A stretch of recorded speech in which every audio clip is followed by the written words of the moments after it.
house on Bellamy Street sat between two boarded-up row homes in a forgotten corner of the city. Everyone in the neighborhood called it the Breathing House.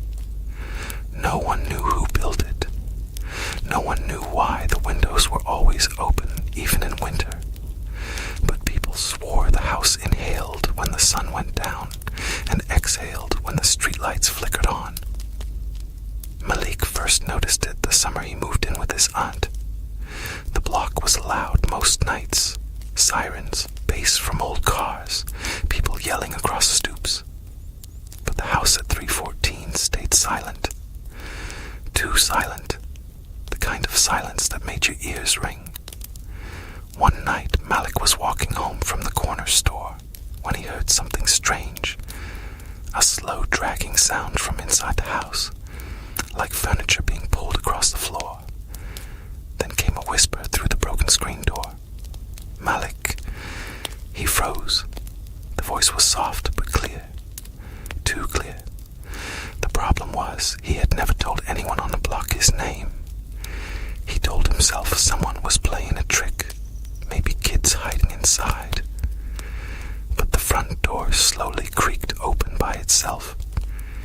Inside, the hallway was dark and stretched farther than it should have. Much farther than the outside of the house allowed. The whisper came again. Malik, come inside. It's lonely here. The house smelled like wet wood and something rotten. The walls were covered with old photographs. People from the neighborhood, some smiling, some crying, some missing. Malik leaned closer to one photo and his stomach dropped. It was a picture of him, taken earlier that night at the corner store. Standing behind him in the photo was a tall shadow with arms too long and fingers like wires. The door slammed behind him. He spun around and grabbed the knob. It wouldn't move. From upstairs came footsteps, slow, heavy. One step, then another.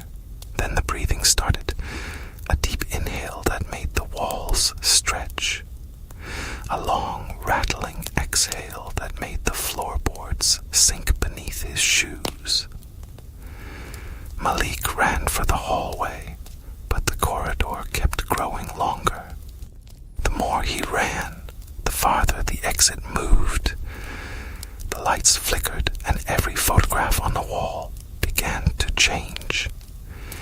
In each picture, the shadow behind him was getting closer. He heard it descending the stairs now, each step cracking the wood, each breath louder. The whisper was no longer soft. You shouldn't have come in. Malik finally reached the end of the hall and burst into the living room. But the room wasn't empty anymore. The walls were covered with hundreds of photos now. Every missing person from the neighborhood. Every kid who vanished. Every man who was never found. And in every single picture, the same tall shadow stood behind them. Malik slowly turned around. The thing filled the hallway. Its head bent sideways to fit beneath the ceiling. Its fingers scraped the walls, leaving black marks like burns. When it spoke, the entire house inhaled with it. The house remembers everyone who enters. The lights went out. The next morning, the people on Bellamy Street noticed something new inside the broken front window. There was another photograph on the wall. A boy holding a plastic bag from the corner store. And behind him, a tall shadow smiling with teeth that stretched far too wide.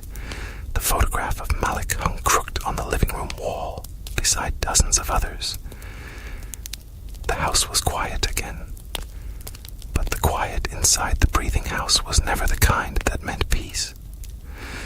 It was the kind that waited. Nights passed on Bellamy Street. People still heard the same things they always had. Sirens cutting through the humid air, distant gunshots, music rumbling from car trunks. But sometimes, when the street went still, something else could be heard coming from number 314. A long inhale, then a slow, tired exhale, like the building itself had lungs. The neighborhood kids dared each other to run up the cracked walkway and touch the front door. Most never made it past the gate. Those who did said the wood of the house felt warm, warm like skin. 1 week after Malik disappeared, his Aunt Keisha sat on her porch, staring at the place. She hadn't slept in days. The police said Malik probably ran away. They always said that when kids from this neighborhood vanished. But Keisha knew Malik. He wouldn't leave without his phone, without his shoes, without saying goodbye. She kept remembering the last thing he said before he walked to the store. "I'll be back in 5 minutes." 5 minutes had turned into 7 days. That night the air was thick, and the streetlight across from the breathing house flickered like it was nervous. Keisha noticed something she hadn't seen before. A faint glow behind the living room window. She stood up slowly. At first she thought it was a television, but the light wasn't moving like a screen. It was pulsing. With every pulse came a sound. Inhale, exhale. Keisha walked across the street. Before she even reached the steps, she heard something faint from inside. A voice. She stopped. Her heart slammed against her ribs. The voice was weak, scratching, like someone talking through dirt. "Auntie." Her breath caught. "Malik." She rushed to the door and pounded on it. "Malik. Baby, are you in there?" The house inhaled. The door slowly opened. An icy draft slid across the porch. Keisha hesitated for only a second. Then she stepped inside. The door shut behind her with a wet thud. The hallway stretched before her, just like a normal hallway would. But the air inside felt wrong. Thick, warm, alive. The smell of mildew and something older filled her lungs. "Malik," her voice echoed in strange directions. The walls were covered with photographs. She stepped closer to one and her stomach twisted. She recognized faces from the block. Terrence, who disappeared in 2018. Little Jamal, who vanished walking home from school. An old man named Mr. Rodriguez, who used to feed stray cats. All of them smiling, frozen in dusty frames. And behind every single one of them was a shadow. Keisha turned slowly and saw it. Malik's picture. He was holding a plastic bag from the store. His eyes were wide with terror, and behind him stood something tall and warped. She backed away. No, the floor creaked upstairs. Footsteps. One step, then another. The breathing got louder. Inhale. The walls bulged slightly like something huge was filling them. Exhale. The hallway shrank again. Keisha ran to the door and grabbed the knob. It wouldn't turn. She slammed her shoulder into it. Nothing. The footsteps above her continued. Heavy. Deliberate. She could hear nails dragging across the wood with every step. "Malik," she screamed. The whisper returned from somewhere deep in the house. "He's still here." Keisha spun around. Where? The whisper slid along the walls. Everywhere. Suddenly, every photograph in the hallway trembled. The glass rattled. Then all the pictures tilted at the same time, pointing toward the staircase. The breathing deepened. Inhale. Exhale. The staircase was darker than the rest of the house. Keisha climbed it slowly. The wood groaned like it was protesting each step. Halfway up, she heard something faint. Scratching from inside the walls. And voices. Hundreds of voices layered together. Whispers, whimpers, cries. Some begging, some praying, some screaming silently behind plaster. She reached the top. The hallway upstairs was impossibly long. Doors lined both sides, but each door had something carved into it. names: Malik, Terrence, Jamal, Rodriguez, and dozens more. Some of the carvings were fresh. She approached the door labeled Malik. The wood was warm. Her hand shook as she turned the knob. The room inside was empty, except for walls covered in photographs. In the center of the room stood Malik. He wasn't moving. He faced the wall, staring at a picture of himself. Malik. He didn't respond. She stepped closer. "Baby, it's me." Slowly, he turned around. His eyes were wrong. They were dark and glossy like wet glass. "Auntie, you shouldn't have come." His voice sounded layered, like something else was speaking underneath him. The house inhaled. The walls of the room expanded outward, like lungs filling. Malik's body jerked suddenly. His arms snapped upward unnaturally. He began walking toward her in stiff puppet-like steps. It doesn't like when people try to leave. Keisha grabbed him and pulled him toward the door. "We're getting out of here." But Malik stopped moving. His feet refused to slide across the floor, like something underneath the boards was holding him in place. Then the breathing stopped. The silence was worse than the sound. The entire house went still. Every photograph in the room turned at once. All the faces now looked at the doorway. Something tall was standing there. It had unfolded itself from the darkness of the hallway. Its head brushed the ceiling. Its limbs were too long, bending in places joints shouldn't exist. Its skins looked like stretched wallpaper covered in faint moving faces. And its mouth was a long rip across its head, filled with crooked teeth made of splinters. When it breathed again, the entire room inhaled with it. Malik whispered without moving his lips, "It found you." The creature tilted its head. The house exhaled, and every photograph on the wall suddenly changed. In each picture now, Keisha was standing inside the frame, behind her. The shadow was reaching forward. Keisha couldn't move. The thing in the doorway folded itself lower, its head bending sideways like wet cardboard, so it could fit beneath the frame. The hallway behind it stretched into a darkness that seemed deeper than the night outside. The house inhaled again, and the walls swelled slightly, as if the entire building were filling with air before speaking. "You are not supposed to take them back," the thing said, its voice like wood splitting in winter. Malik's body twitched beside her. His feet were still rooted to the floor. His eyes flickered between fear and something else. Something tired. "Auntie," he whispered, barely moving his mouth. "Don't fight it." Keisha grabbed his shoulders and shook him. "We're leaving." The creature stepped into a room. The floor groaned under its weight, though its body looked thin as stretched cloth. As it moved, the faces under its skin shifted, dozens of expressions pressing outward like they were trapped beneath glass. Some were screaming, some were crying, some looked blank and hollow.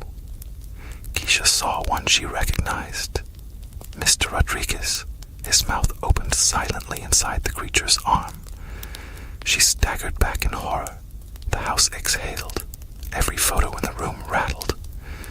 The creature raised one long finger toward the wall. The photographs began to move. Slowly, like old film rewinding, the images changed. They showed moments from the street outside. Kids playing basketball in the cracked court. A woman carrying groceries. A man fixing his car.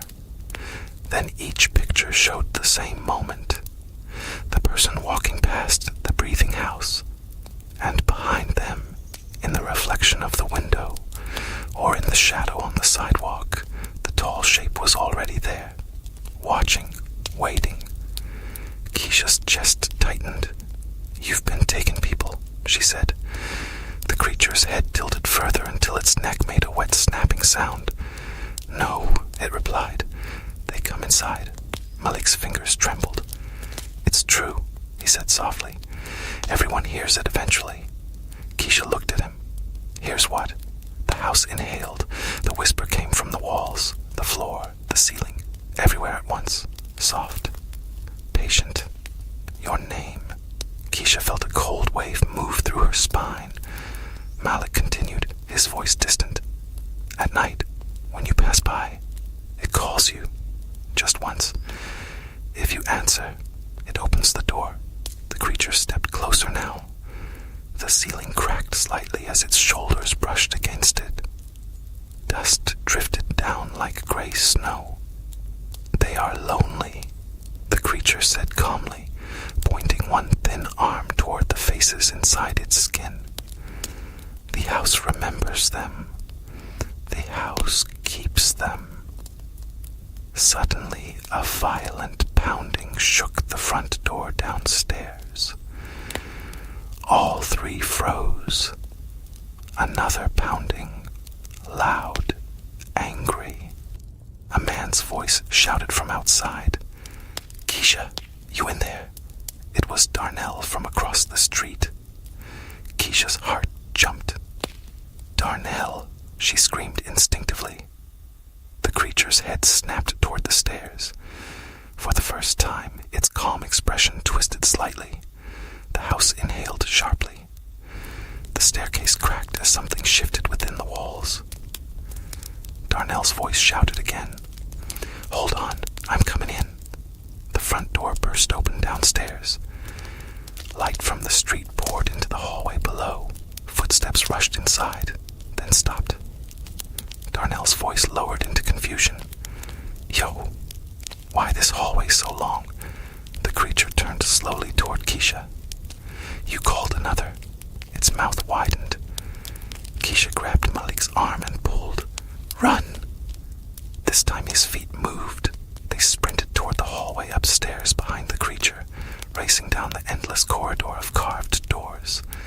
Behind them, the thing unfolded its limbs and began to follow. It did not run. It simply stepped. Yet each step covered impossible distance. The breathing grew louder again. Inhale. The hallway stretched. Exhale. It shrank. Malik yanked open random doors as they passed. Inside each room were more photographs, more walls breathing slowly, more echoes of trapped voices. Then they heard Darnell screaming downstairs. Not words, just pure terror. The creature paused mid-hallway, its head tilting as if listening.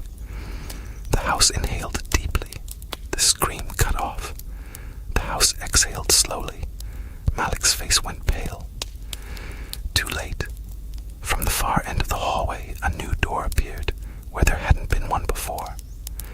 The wood was fresh and wet-looking. Slowly, letters carved themselves into it. D-R-L-L.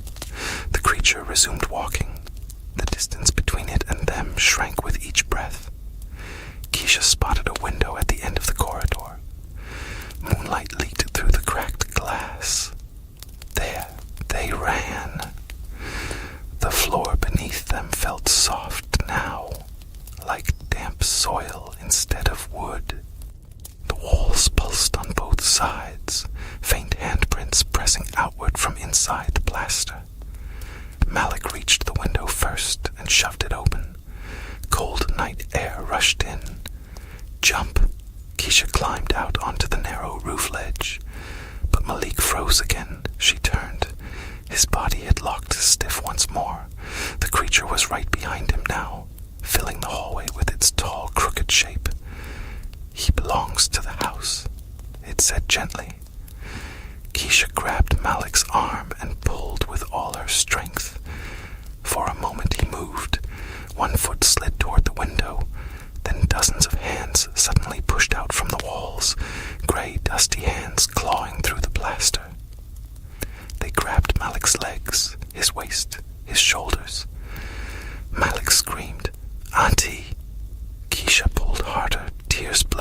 vision. The creature watched silently as the hands dragged Malik backward into the hallway. The wall opened like wet paper, swallowing him slowly. He reached toward her desperately until only his fingers remained visible. Then they vanished. The wall sealed itself again. Silence. The creature turned its attention to Keisha, standing on the window ledge outside. The house inhaled. The walls bulged outward as if trying to reach her even beyond the window. "You may leave," it said calmly, "but you will hear it again." Keisha didn't wait. She jumped from the roof to the yard below and hit the ground hard, pain exploding through her ankle. She scrambled up and ran across Bellamy Street without looking back. But behind her, from inside the house, came the slow, familiar sound. Inhale, exhale, and faintly, carried on the night air, came Malik's voice from somewhere deep inside the walls. "Auntie." But when the police arrived the next morning, number 314 Bellamy Street looked empty again. The hallway was short. The rooms were bare. No photographs, no broken walls, no sign anyone had been inside. Except for one thing. On the living room wall hung two brand new pictures. One showed Malik staring at the wall upstairs. The other showed Darnell standing in the doorway, and in both photographs, behind them, the tall shadow was smiling. The house inhaled quietly, waiting for the next voice to answer when it whispered a name in the dark. Keisha didn't sleep for 3 nights after escaping the house. Every time she closed her eyes, she heard it again. That slow breathing. Inhale, exhale, and sometimes in the quiet moments between midnight and morning, she heard something worse. A whisper sliding through the dark of her apartment. "Keisha." The first time it happened, she shot upright in bed and turned on every light in the room. Nothing was there. The windows were closed. The hallway outside her door was empty. But the air in the apartment felt wrong. Warm. Heavy. The same way the breathing house had felt. She told herself it was in her head. Trauma. People from the neighborhood said the same thing when they heard what happened. Some believed her, some didn't. But everyone agreed on one thing. No one went near 314 Bellamy Street anymore. Even during the day, people crossed to the other side of the road when they walked past it. The house sat quietly like it always had. Its windows open, its door closed, and sometimes, late at night, the porch light flickered, even though there had never been electricity connected to the place. A week passed, then another. The police investigation went nowhere. They searched the house twice, brought dogs, brought equipment, tore up floorboards. They found nothing. No secret rooms, no tunnels, no photographs, just dust and cracked wood. But the officers who searched it said something strange afterward. They all complained about the same thing. They swore they heard breathing inside the walls. One officer quit 2 days later. He told his partner the house whispered his name while he was inside. Keisha tried to move on. She tried to convince herself Malik was gone, that nothing inside that house could be changed. But every night the whisper returned. Keisha.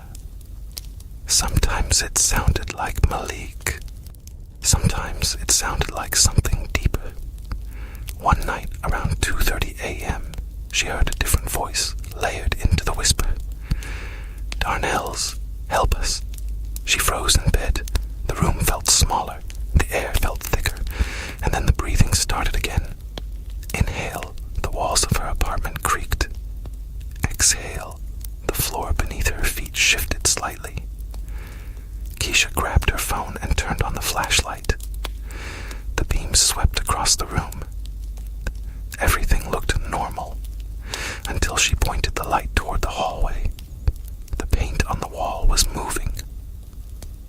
At first, she thought it was her eyes playing tricks, but then a handprint pushed outward slowly from beneath the paint, like something trapped underneath the drywall. The whisper came again, clearer this time. "You left us here." More handprints appeared pressing from inside the walls. Faint faces formed in the plaster, blurred shapes trying to push through. Keisha stumbled backward. No. No. The breathing grew louder. The apartment lights flickered. Then suddenly, silence. The walls went still. The handprints faded. The air felt normal again. Keisha stood there shaking for a long time before she realized something else had changed. Her phone screen had turned off, but she hadn't touched it when it lit up again by itself. There was a new photo in her gallery. She hadn't taken it. The image showed the living room of the breathing house, the walls covered in photographs, and in the center of the room stood Malik. He was staring directly at the camera, his mouth slightly open like he was trying to speak. Behind him, the tall creature stood with its head bent sideways, and in the reflection of the glass frame, Keisha was visible too, as if she had been standing inside the house when the picture was taken. Her hands started shaking uncontrollably. Then her phone buzzed again. A new message appeared. No number, no contact, just a picture attached. She opened it. It was the hallway upstairs in the breathing house, the carved doors stretching endlessly into darkness. One of the doors was different. It was freshly carved. The name on it read Keisha.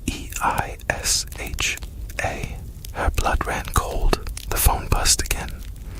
Another photo. This one showed the front door of the house, open, the dark hallway waiting, and at the bottom of the image was a message typed in plain white text. "Come back." The breathing sound returned in her apartment. Inhale, exhale, and this time, the whisper was no longer distant. It was right behind her. "We saved a room for you." Slowly, Keisha turned around, and for a split second, she saw the hallway of the breathing house stretching across the wall of her apartment, like a doorway that didn't belong there.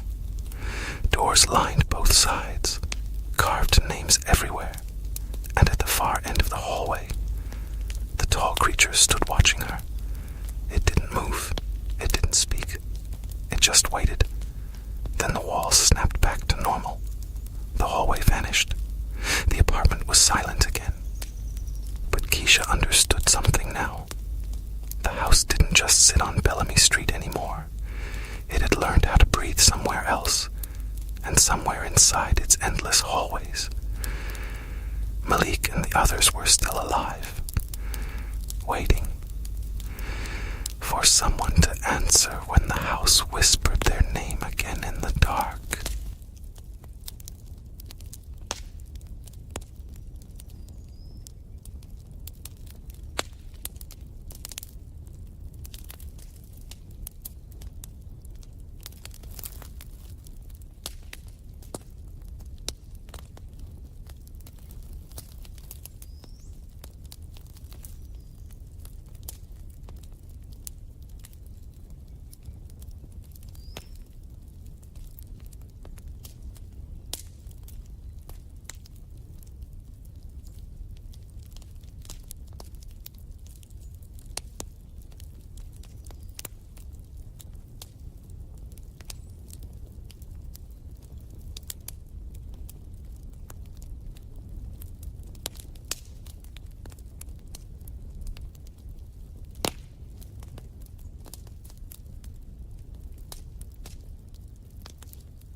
The city never truly slept.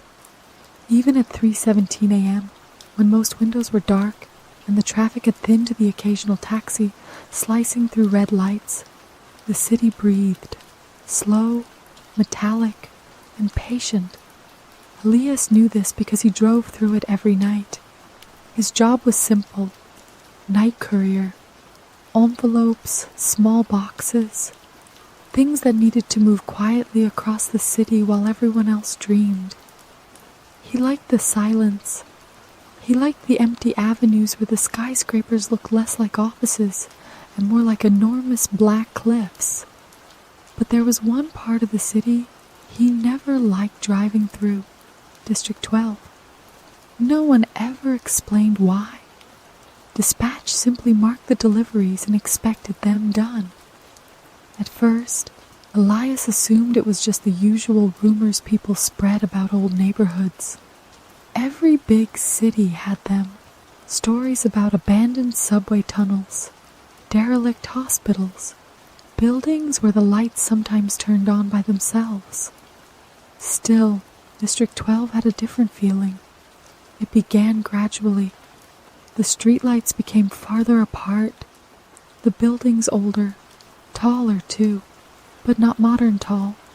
Older stone towers and concrete blocks from decades ago, their windows stacked like endless rows of watching eyes.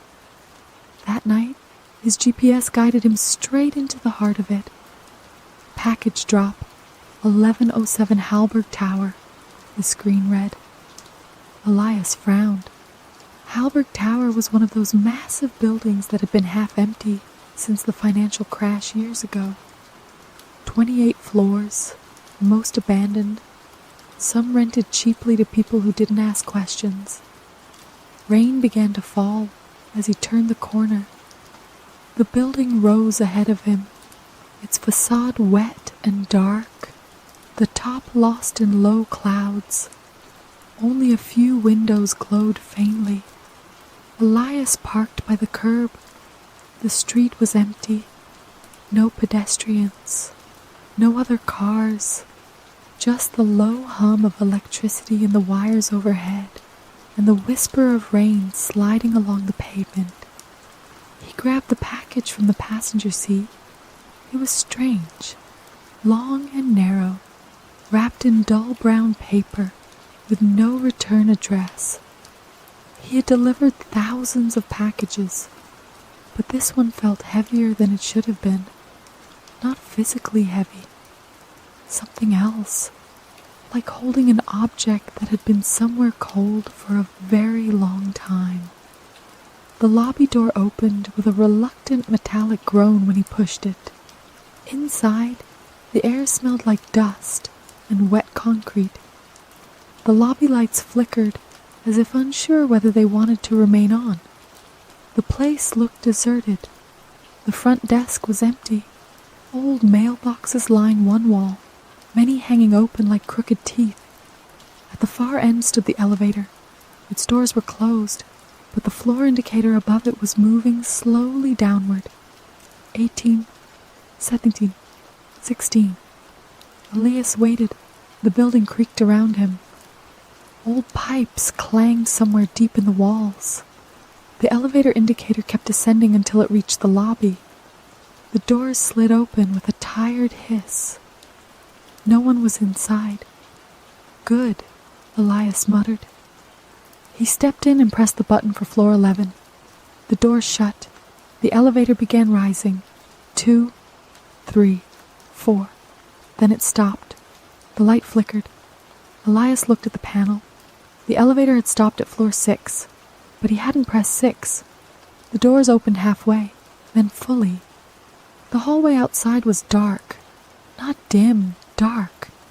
The overhead lights were off, leaving only a thin gray glow from distant windows. Elias leaned slightly forward, peering out. No movement, no sound. The hallway stretched far in both directions, lined with identical apartment doors. For a moment, he thought he saw something move at the far end, but when he blinked, it was gone. "Hello?" he called out.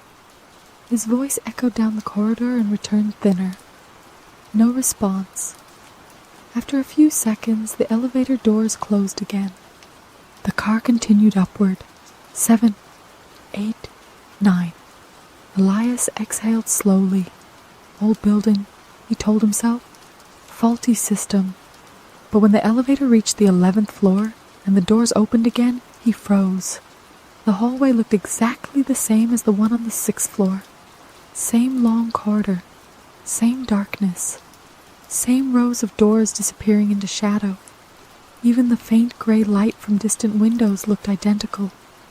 Elias stepped out. His shoes echoed softly on the tile floor. The door numbers began at 1101. The delivery address was 1107. He walked slowly past 1103, 1105. Then he stopped. Apartment 1107's door was slightly open, just an inch. The gap was black, no light inside. He knocked gently. The door creaked wider. The apartment beyond was empty. Completely empty. No furniture, no sound. Just bare concrete walls and a single window showing the rainy city far below. "Hello?" Elias said again. Nothing. He looked down at the package. Maybe the instructions meant leave it inside. He stepped across the threshold and placed it on the floor. The moment the package touched the ground, he heard something behind him. Footsteps.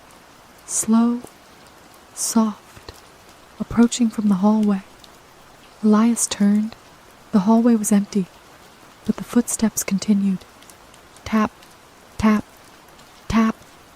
They sounded as if someone were walking toward the apartment, yet there was no one there. The sound reached the doorway and stopped. Elias felt the hair rise on the back of his neck.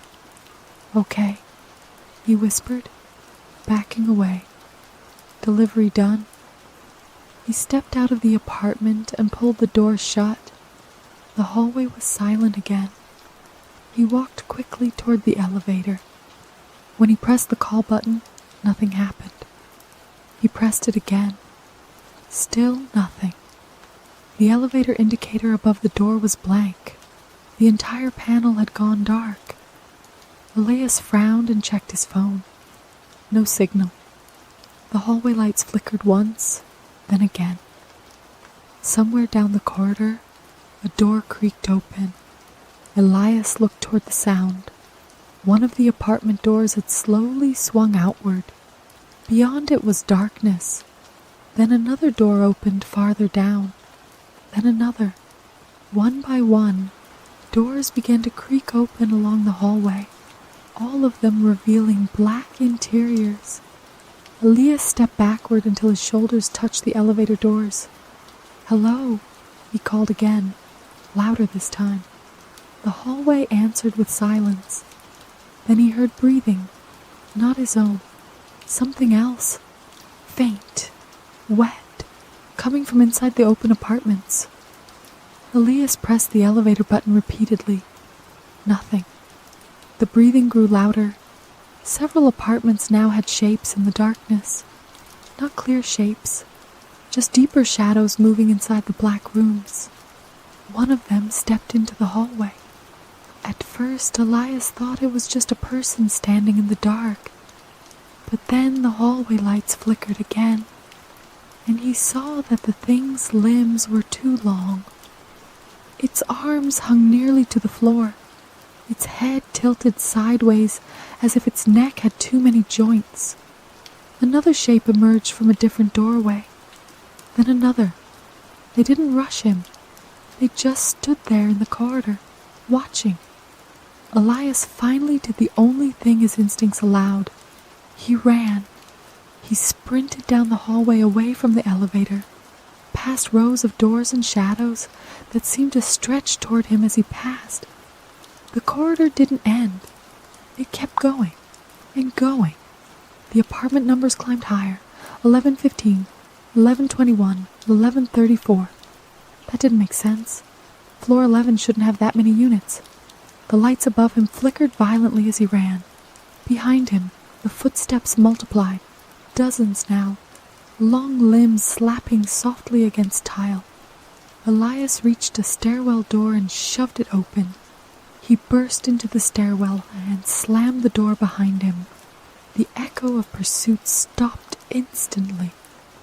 The stairwell was silent. He leaned against the wall, breathing hard. "Just get out," he whispered. "Just go down." He started descending the stairs 2 at a time. Floor 10, floor 9, floor 8. But something was wrong. The building felt deeper, the air colder. When he reached the door for the lobby level, the sign beside it didn't say lobby. It said floor 0. Elias hesitated. Halberg Tower never had a floor 0. Slowly he pushed the door open. The corridor beyond looked older than the rest of the building. The walls were bare concrete, the ceiling low. Dim yellow bulbs hung on wires every few meters. And along both sides of the corridor were doors. Hundreds of them, each one identical, each one slightly open. From inside the rooms came that same wet breathing sound.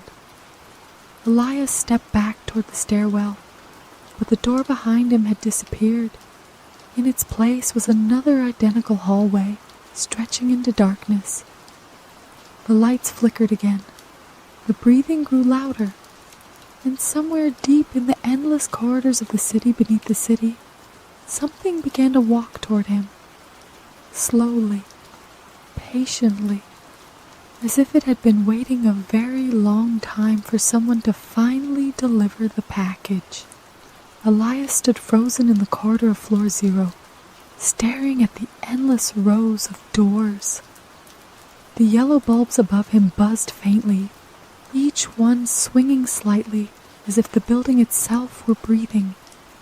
The breathing from inside the rooms grew louder, not synchronized, not human.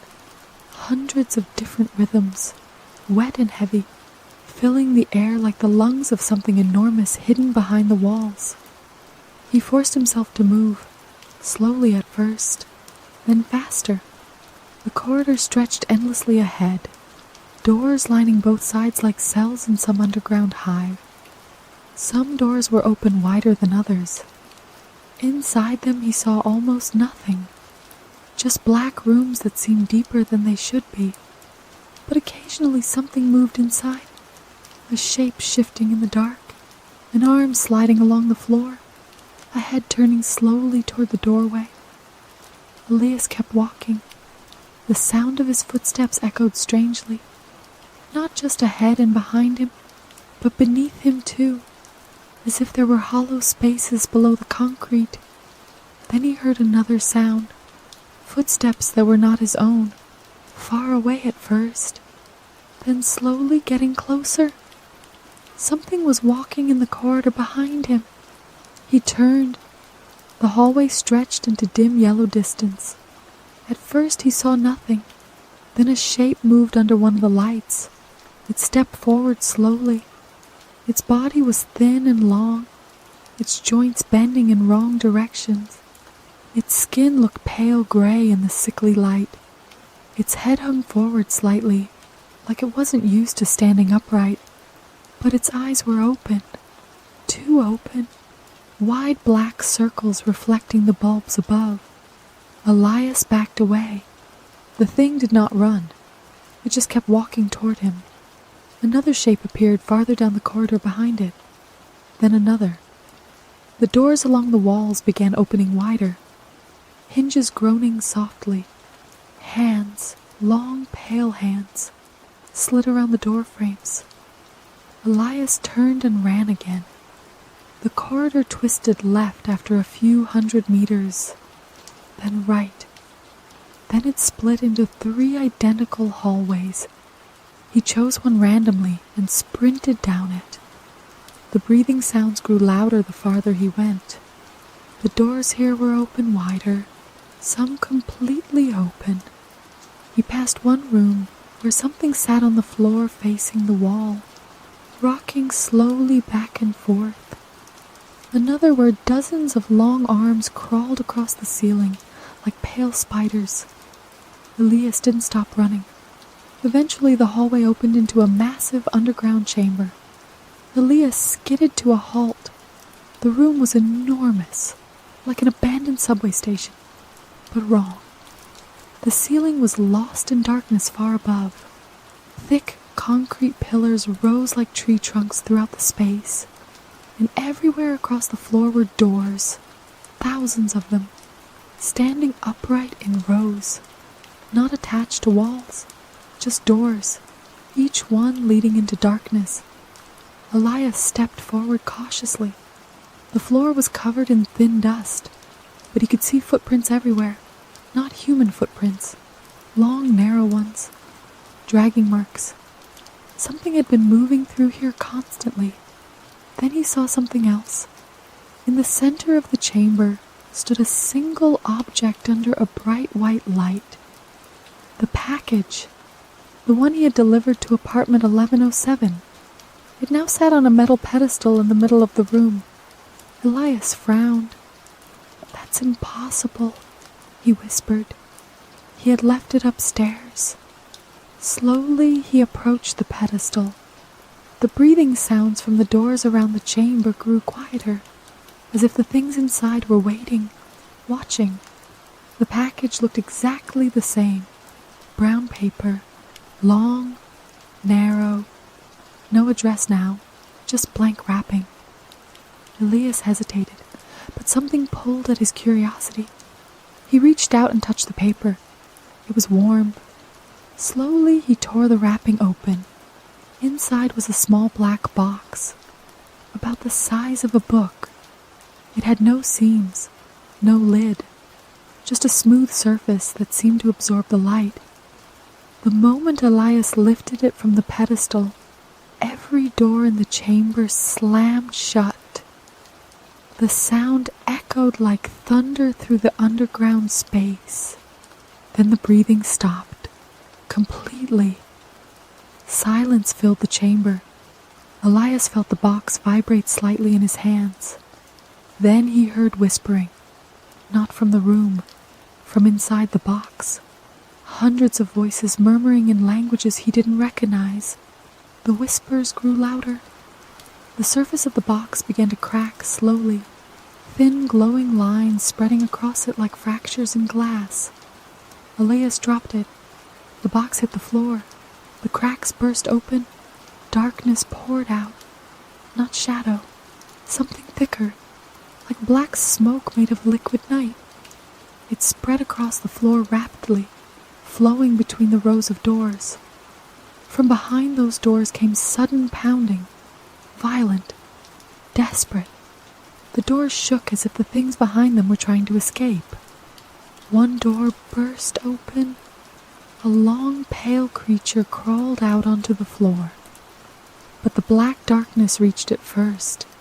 The moment it touched the creature, the thing collapsed into dust. More doors burst open.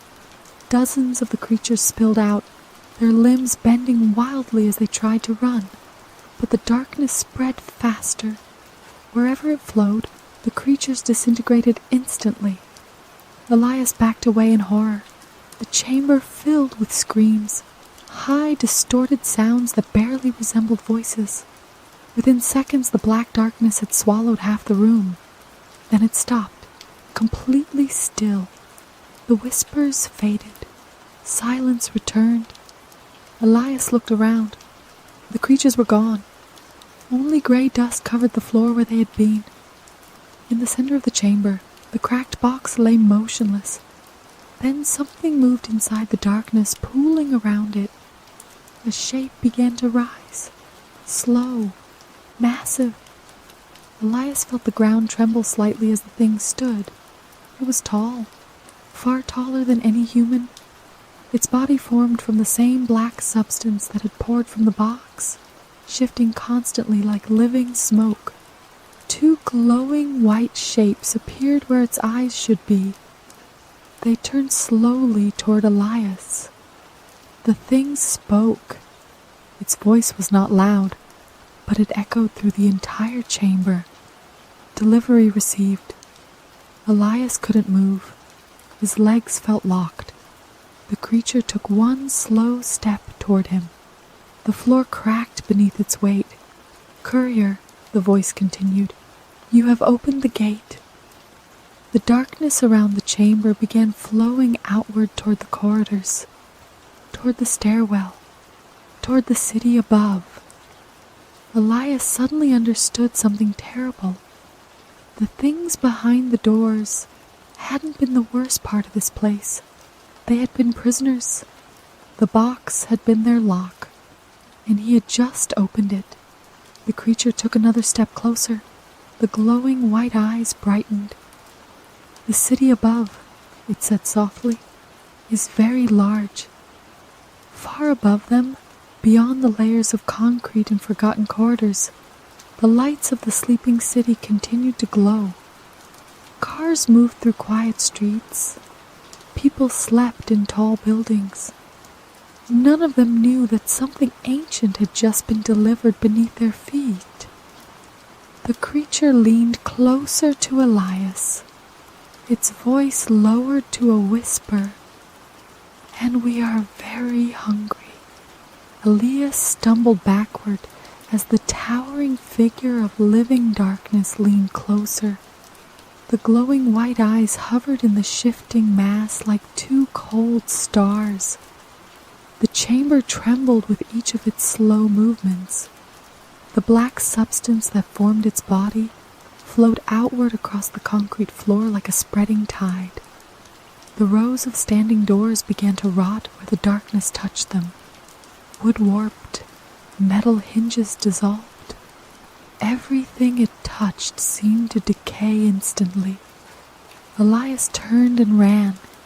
He sprinted across the chamber, weaving between the endless rows of doors. Behind him, the creature did not rush. It simply walked forward, but with every step the darkness spread farther, devouring the floor and pillars and anything left of the strange underground prison. Elias spotted a corridor at the far end of the chamber and dashed toward it. The passage was narrow and low, with cracked concrete walls and flickering bulbs strung along exposed wires. He ran through it without slowing. His lungs burned. His mind raced. He had to reach the stairwell. He had to get back to the street. But the corridor twisted again and again, branching into other tunnels. Some of them sloped upward. Others descended deeper underground. The city beneath the city stretched like a labyrinth. Elias chose the tunnels that climbed upward, taking stairs two at a time whenever he found them. The deeper he went into the maze, the more signs appeared that this place had once been something else. Old subway platforms buried behind brick walls, rusted maintenance tunnels, storage rooms filled with broken equipment. It was as if generations of construction had simply built over the forgotten layers of the city instead of removing them. And somewhere below it all, something ancient had been waiting. As Elias ran, the lights in the tunnels began to go out behind him one by one. Darkness rolled through the corridors like a slow wave. Sometimes he heard the creature's voice echo faintly through the concrete. "The city is open." Sometimes he heard other sounds, cracking stone, metal bending, something vast forcing its way through spaces not meant to hold it. Elias finally reached a heavy metal door marked emergency exit. He shoved it open and burst into another stairwell. This one looked newer, cleaner, painted walls, real fluorescent lights. He nearly collapsed with relief. He climbed the stairs as fast as he could. Floor 2, floor 3, floor 4. The building above must have been connected to Halberg Tower somehow through the underground structures. Elias didn't care. He just needed to reach the surface. When he pushed through the door at the top of the stairwell, Cold night air hit his face. He stepped out into an alley. Rain was still falling. The city stretched around him, alive with distant lights and the hum of traffic. For a moment, Elias simply stood there, breathing. He had made it out. Cars passed at the end of the street. A neon sign flickered above a late-night diner. Somewhere a siren wailed far away. Everything looked normal. Too normal. Then the ground beneath his feet trembled slightly. Elias turned back toward the alley entrance. At first, nothing seemed different. Then a thin stream of black liquid seeped out from under the door he had just come through.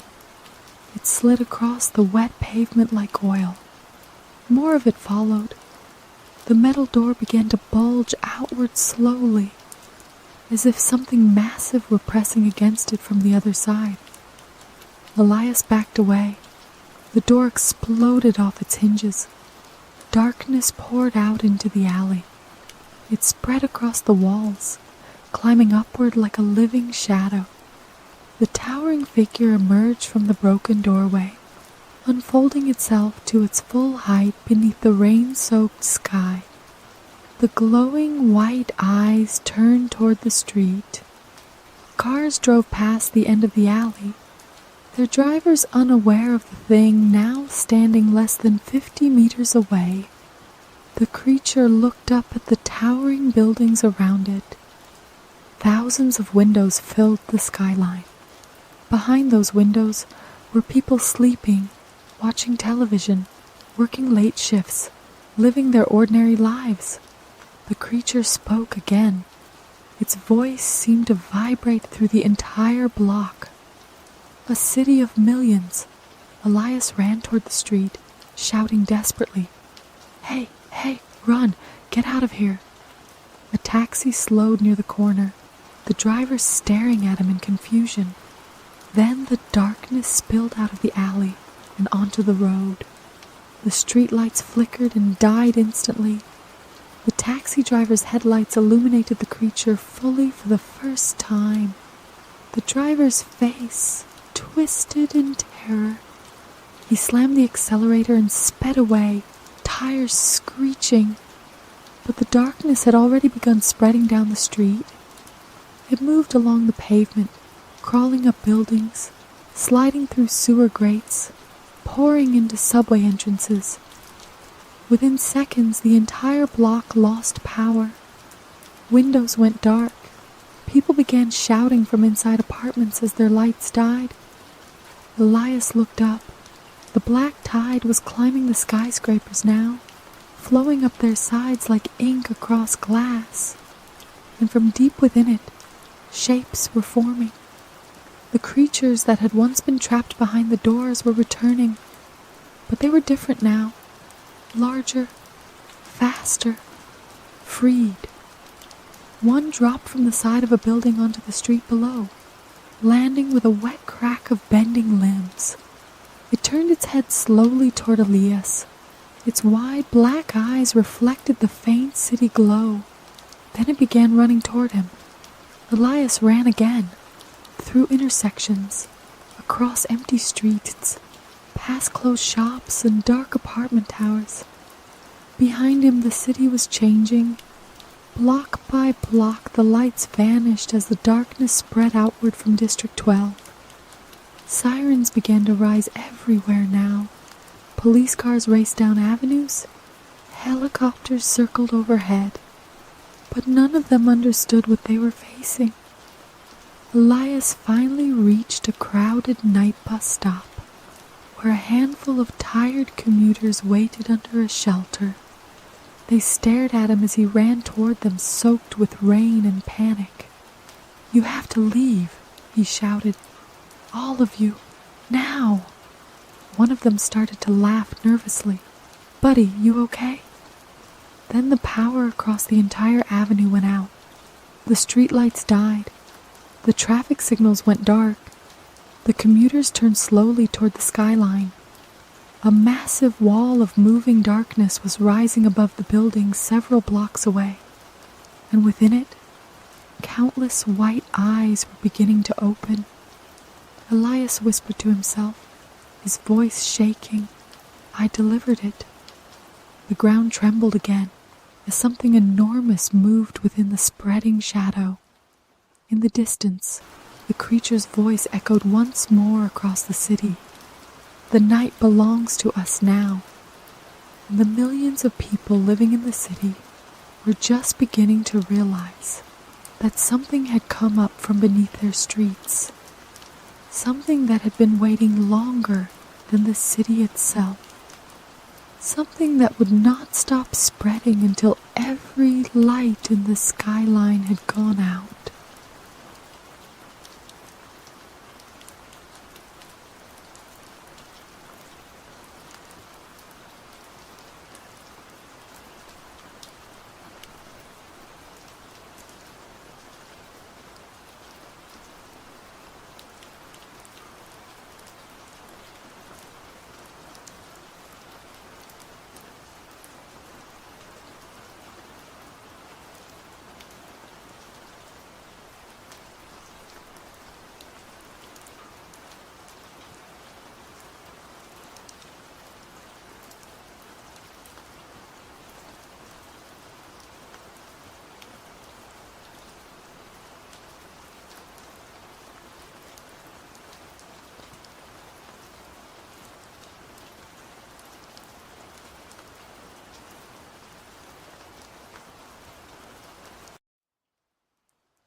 The city that forgot the sun.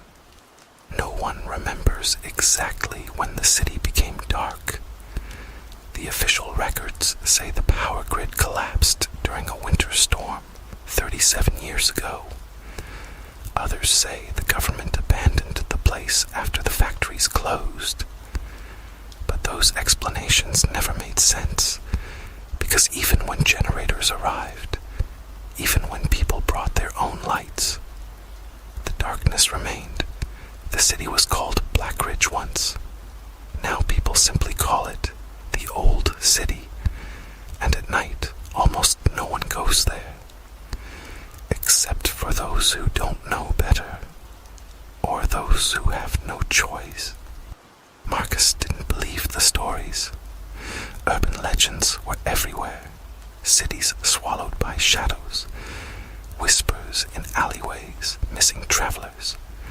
But Marcus had spent the last 6 months documenting abandoned places across Europe, and every town had its own ghost story. This was just another one. His camera sat on the passenger seat as he drove down the cracked highway leading into Black Ridge. The headlights cut through drifting fog that rolled slowly across the road like breathing smoke. The GPS had already failed 20 minutes earlier, but he could see the skyline now. Tall buildings, broken windows, no lights, not a single one. Marcus frowned. That's strange. Even abandoned cities usually had something. A security light, a passing car, a distant apartment glow. Black Ridge looked like a photograph taken at midnight, and then forgotten. He pulled the car to a stop near a rusted sign. Welcome to Black Ridge. Population. The number had been scratched away. Marcus grabbed his camera. This is Marcus Hale, he said into the microphone, beginning his recording. Urban exploration log, night entry. I've just arrived at Black Ridge. He panned the camera toward the skyline. Locals claim the city's been uninhabited for decades. They also say the darkness here is different. He laughed softly. Let's find out. Marcus stepped out of the car. The moment his boots touched the road, something felt wrong. The air was colder. Not normal cold. Dead cold. The kind that belonged underground.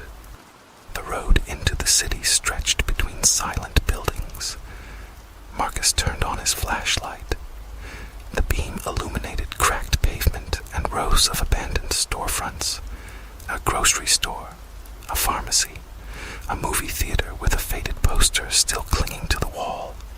The title read, "Last Showing." The paint had peeled away so badly, it almost looked like the letters were bleeding down the wall.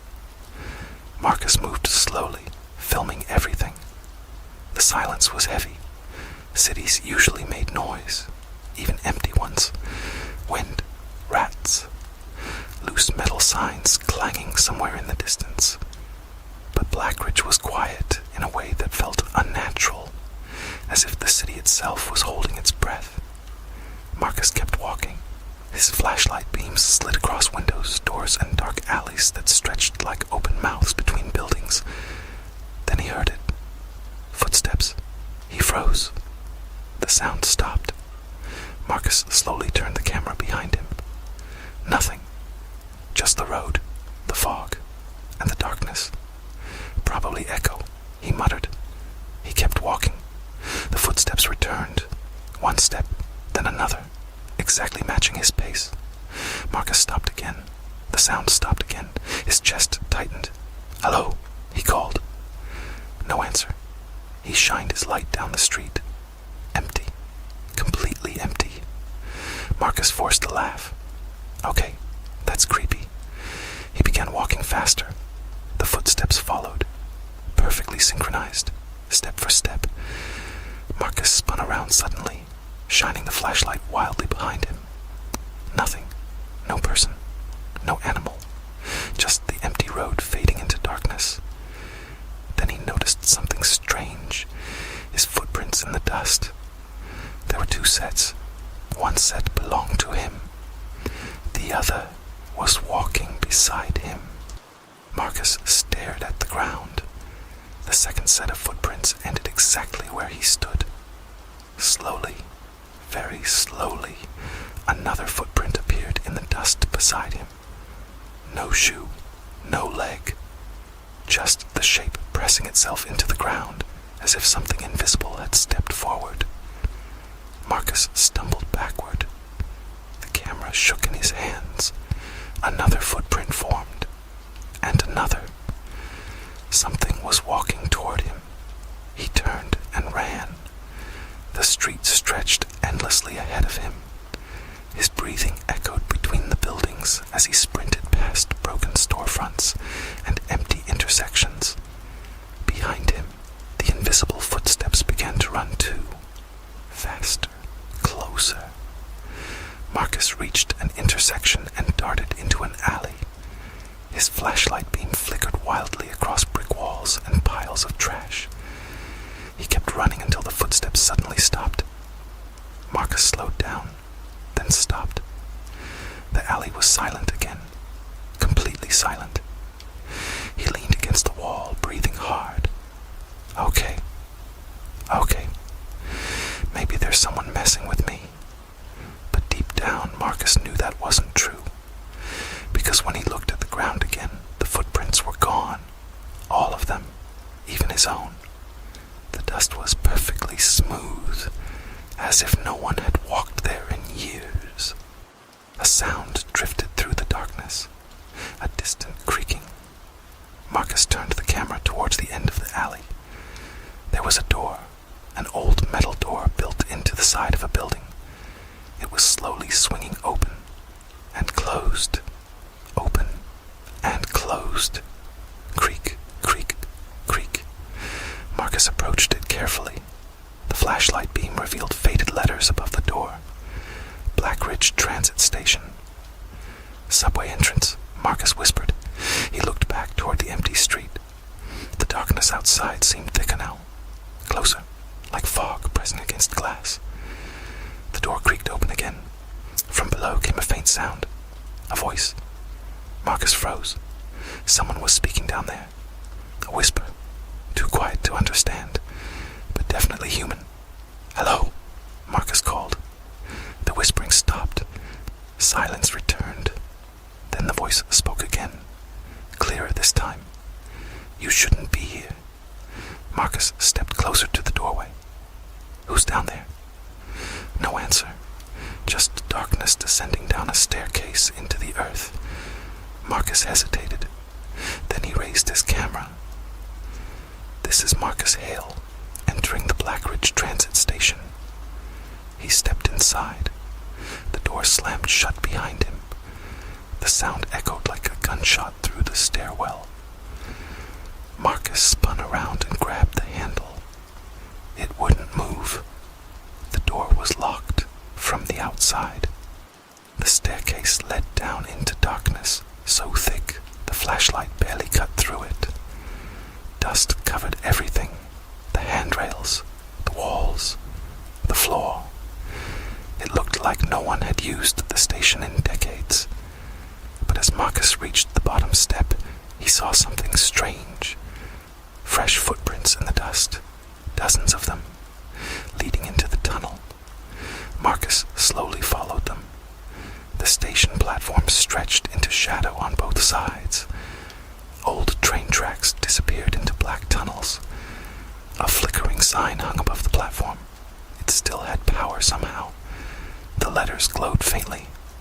Last train arrives at midnight. Marcus checked his watch. 11:58 p.m. The whispering voice returned, this time right behind him.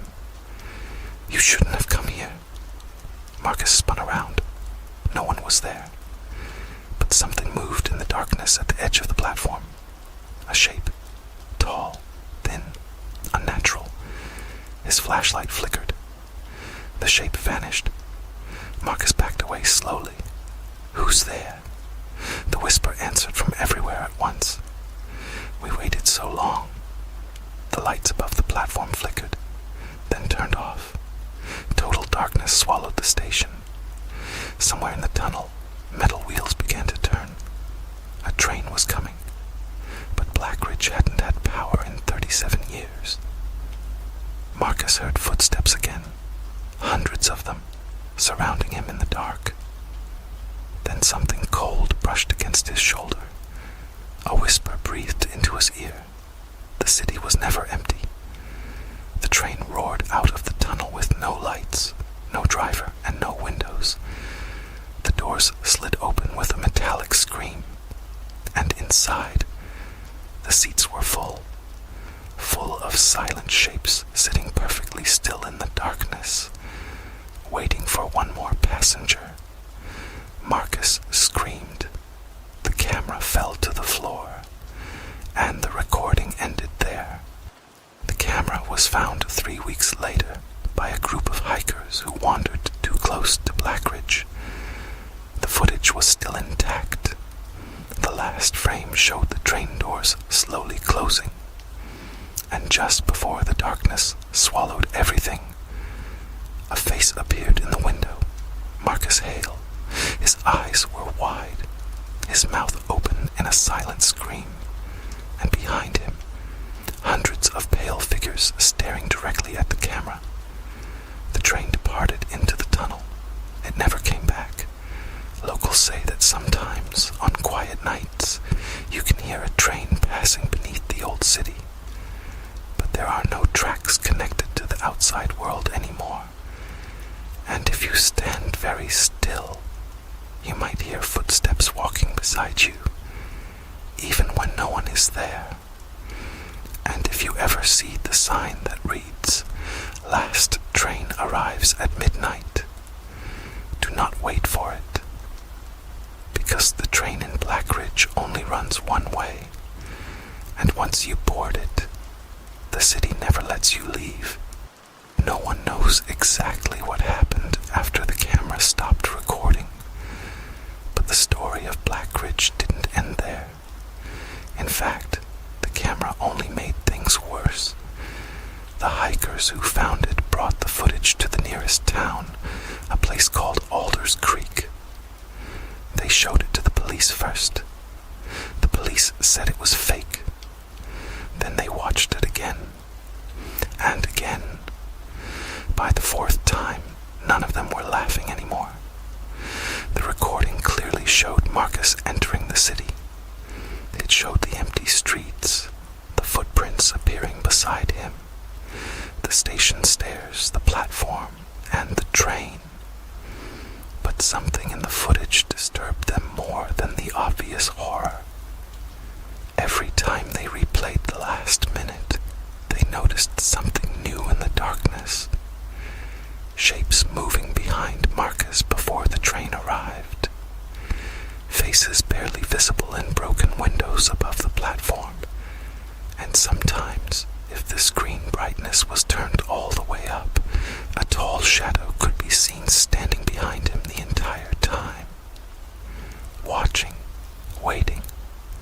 The police sealed the recording and told the hikers to forget what they had seen. They claimed the video was part of an elaborate internet hoax, but the hikers knew what they heard in the recording. When Marcus dropped the camera and the train doors began closing, there was a sound buried beneath the noise of the tracks. Hundreds of voices whispering together in perfect unison. Stay. A week later, one of the hikers disappeared. His name was Daniel Kraus. He was the one who had actually picked up the camera in the alley outside the transit station. His friends said Daniel had been acting strangely after they watched the footage. He kept pausing the video at certain frames, staring into the dark corners of the screen. Once he said something that chilled everyone in the room. "They're not passengers," Daniel whispered. "They're residents." 2 nights later, Daniel left his apartment at 11:30 p.m. His neighbor saw him walking down the street, carrying a flashlight and a backpack. He looked calm, almost peaceful. When the neighbor asked where he was going so late, Daniel smiled and said something that didn't make sense. "I think I missed my train." He was never seen again. After Daniel vanished, people in Alders Creek began reporting strange things. Footsteps behind them when they walked home at night. Soft whispers in empty rooms. Dark shapes standing at the ends of streets before melting away into shadows. One woman swore she saw a train pass through the woods behind her house at midnight. But there were no tracks there, just trees and dirt. The police tried to dismiss the stories as paranoia, until Officer Lena Moritz made a mistake. She decided to watch the footage alone. It was 11:45 p.m. when she started the recording in the station office. By the time the train appeared in the video, Lena had leaned closer to the screen, studying the passengers. Something about them looked wrong. Their bodies were still, but their heads were slightly tilted toward the camera, as if they knew someone was watching. Lena paused the video. Then she zoomed in on one of the faces near the train door. Her stomach twisted. The face belonged to Daniel Kraus. But Daniel had only disappeared 2 days earlier. And in the footage, the passengers looked like they had been sitting there for decades. Lena leaned back slowly in her chair. "That's impossible." The screen flickered. At first, she thought the video had glitched. But then she realized something terrifying. The movement wasn't coming from the video. It was coming from behind her. The station office had a large window overlooking the parking lot. Lena turned slowly in her chair. The parking lot lights flickered weakly in the fog outside. At first, she saw nothing. Then the lights dimmed slightly, and shapes appeared in the mist. People standing perfectly still. Dozens of them, maybe more. They were scattered across the parking lot, their faces hidden in shadow. None of them moved. None of them spoke. Lena's heart began to pound. She stood up slowly and stepped closer to the window. The figures remained motionless. Then one of them stepped forward. Just one step. The sound of the movement echoed faintly through the glass. Lena felt her throat tighten. She grabbed her radio. "Dispatch, this is Officer Moritz. I think I have..." The radio crackled violently with static, and beneath the static, a whisper emerged. The same whisper from the video. Stay. The parking lot lights shut off all at once. Darkness swallowed the figures outside. Lena backed away from the window. Her breathing was loud in the silent office. Then she heard footsteps in the hallway. Slow, measured, approaching the door. The knob began to turn. Lena drew her gun and aimed at the entrance. The door creaked open. The hallway beyond was empty, but the footprints appeared on the dusty floor just inside the doorway. One step, then another. Something invisible had entered the room. Lena fired 3 shots. The bullets punched holes into the far wall. The footsteps didn't stop.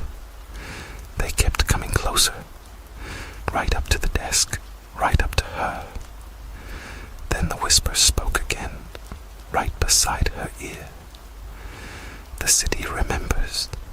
The police report from that night was short. Officer Lena Moritz was listed as missing. The office door had been locked from the inside. Her gun was found on the floor, with 3 bullets missing. The security camera footage showed nothing entering the room, nothing leaving. Just Lena standing there alone, until she suddenly vanished from the frame. The video cut out exactly at midnight. Months passed after Lena disappeared. Alders Creek grew quieter. Fewer people stayed out late. Some families moved away entirely. The road leading to Blackridge was eventually closed with concrete barriers and warning signs. But warnings rarely stop curiosity, especially the kind that grows on the internet. The footage of Marcus Hale eventually leaked online. Millions watched it. Most people thought it was a brilliant horror short film. But a small group of viewers noticed something disturbing. Every time someone uploaded the video to a new website, the ending changed slightly. At first, the train passengers were just shapes. Then faces started appearing more clearly in the windows. Faces that weren't there before. Some viewers claimed they recognized those faces. Missing persons. People who had vanished over the years in different towns across the region. By the 10th upload, something else appeared in the footage. A tall figure standing at the far end of the platform. Its body stretched unnaturally thin. Its arms hanging far below its knees. Its face was never visible. It just stood there, watching Marcus, watching the train, watching the camera. The comments under the video exploded with theories, but no one noticed the most important detail. With every new upload, the train looked slightly more full. 3 years after Marcus disappeared, a truck driver named Elias Voss broke through the barrier on the Black Ridge Road during a snowstorm. His GPS had malfunctioned, and he was desperate to find shelter. The storm howled across the highway as he drove into the silent city. At first, he thought the place was abandoned, like the stories said. But as he drove deeper into the streets, he noticed lights flickering in the distance. Dim, yellow, moving slowly through the fog. Elias followed the lights until he reached the center of the city. There, in the middle of the main street, stood a subway entrance. A faded sign above the stairs read, Black Ridge Transit Station. And beneath it, another sign flickered weakly. Last train arrives at midnight. Elias checked the clock in his truck. 11:59 p.m. He stepped out into the snow.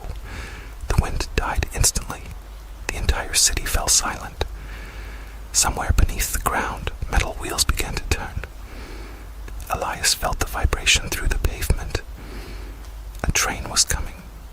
He turned toward the station entrance slowly, and from the darkness below the stairs, dozens of pale faces were staring up at him, waiting, and deep in the tunnel behind them, the tall shadow moved closer to the platform.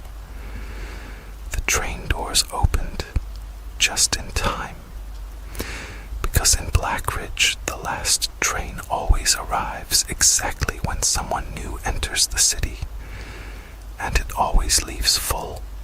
Elias Voss stood at the top of the subway stairs, while snow drifted silently across the empty street behind him. The storm that had pushed him off the highway had suddenly gone quiet, as if the weather itself refused to cross deeper into Blackridge. The only sound now was the distant grinding of metal beneath the ground. The train was still moving through the tunnels. Elias gripped his flashlight tightly. "Hello," he called down the stairwell. His voice echoed into the darkness below and disappeared. For a moment, nothing happened. Then one of the pale faces at the bottom step slowly tilted upward. The face belonged to a woman with hollow eyes and gray skin stretched tight across her bones. Her lips moved slightly. No sound came out, but Elias somehow understood the word she mouthed. Late. The flashlight trembled in his hand. "What?" he whispered.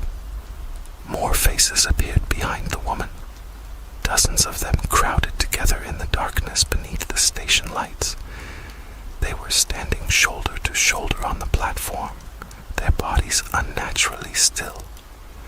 None of them blinked, none of them breathed, yet all of them were staring directly at him. The grinding noise grew louder. Wind rushed upward from the tunnel, carrying the smell of rust and cold earth. The woman at the bottom of the stairs lifted one pale arm and pointed downward toward the platform, slowly, patiently, as if inviting him to come closer. Elias shook his head. "No, I'm not going down there." The woman's mouth opened wider this time. The other figures around her began whispering together in the same low voice Marcus had recorded years earlier. "Late, late, late." Elias stepped back from the stairs. His boots scraped against the frozen pavement. For a second, he thought about turning around and running back to the truck. But when he looked behind him, the street was gone. The road he had driven down had disappeared into thick darkness. The buildings on both sides leaned inward, like walls closing around him. And somewhere far above the rooftops, the clouds blocked out the stars. The city had sealed itself. Elias turned back toward the subway entrance with a rising sense of dread. The whispering voices were louder now. The figures below the stairs had begun to move slightly, their heads turning together as if listening for something. The grinding metal sound became a roar. The train burst from the tunnel below with a violent screech. The platform lights flickered to life. Elias could see the train clearly now. It was old, far older than any subway train he had ever seen. Its metal sides were blackened and scarred with rust. The windows were cloudy and scratched, as if something had tried to claw its way out from inside. The doors slid open with a long metallic scream.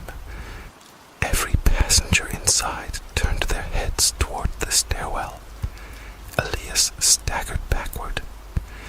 There were hundreds of them packed inside the train cars. Their bodies sat rigid in the seats while their faces stared upward toward him in perfect silence. Some of the passengers looked decades old, their skin gray and thin like dried paper. Others looked more recent. A young man wearing a hiking jacket, a police officer with a broken badge pinned to her uniform, loosely from his neck. Marcus Hale's eyes stared blankly through the window, frozen in the same expression captured in the final frame of his recording. Elias felt his legs weaken. "This isn't real," he whispered. "This can't be real." The whispering from the platform suddenly stopped. Complete silence fell across the station. Then a new voice spoke from deep inside the train. Slow, calm, ancient. "You are late." The voice did not echo like a human voice should. It seemed to come from every direction at once. From the train cars, from the tunnel walls, from the darkness above the city itself. Elias stepped closer to the top stair without realizing it. Something about the voice pulled at him, like gravity pulling water downhill. I didn't mean to come here," Elias said quietly. The passengers inside the train tilted their heads slightly.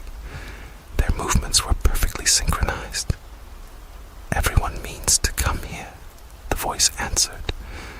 The tall shadow appeared at the far end of the platform. It slowly stepped forward into the flickering station lights.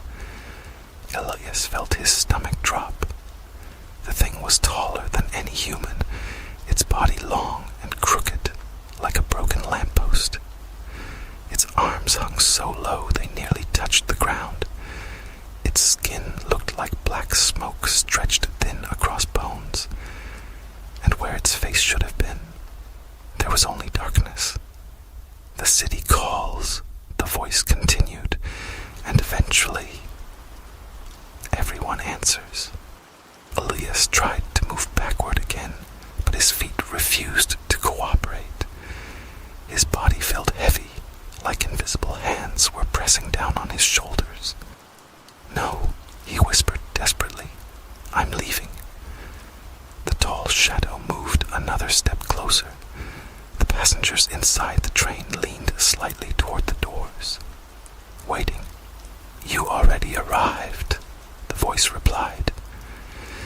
Elias suddenly noticed something strange about the snow falling around him. The flakes stopped moving the moment they crossed the station entrance, frozen in the air, suspended between moments. Time itself had slowed. The city had trapped him inside its breath. The tall shadow lifted one long arm and pointed toward the open train doors. "Last train," the voice said, "always on time." The passengers began whispering again. This time the word was different. "Stay." Elias screamed and forced his legs to move. He turned and ran toward the street, toward the truck, toward anything that wasn't the train. But the moment he reached the edge of the sidewalk, he stopped abruptly. The road was gone. In its place was a deep black void stretching between the buildings, a bottomless darkness where the city streets used to be. The entire world beyond the station had vanished. Behind him, the train doors began to close slowly. Elias felt panic explode in his chest. "Wait!" he shouted. The doors paused. The whispering voices grew louder again. "Late, but not gone." Elias turned slowly back toward the platform.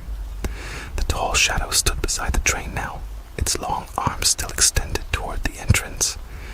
The doors slid open again with a grinding shriek.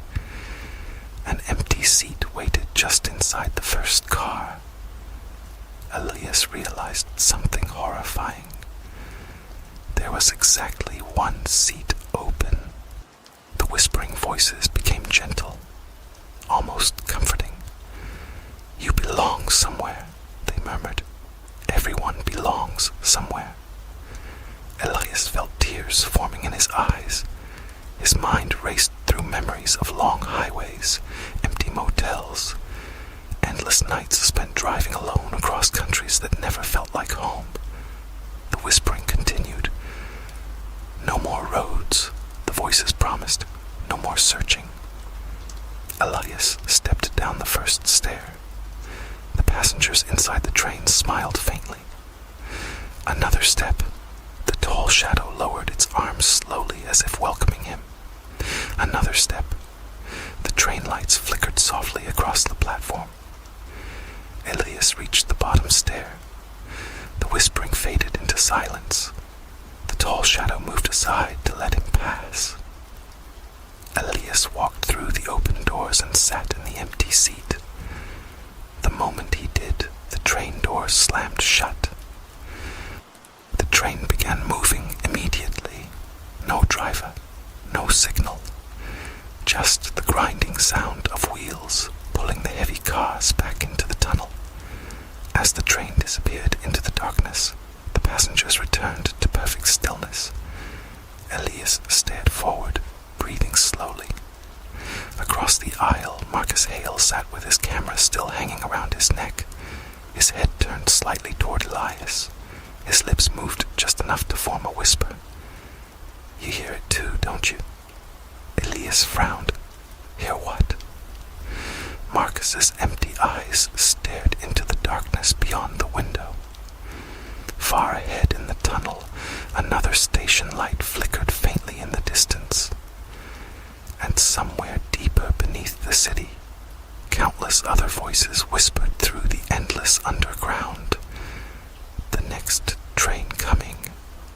Because Black Ridge was never just one city. It was only the first stop. And the train never stops running.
The old apartment building stood between two tall modern offices, forgotten by time and everyone who worked around it.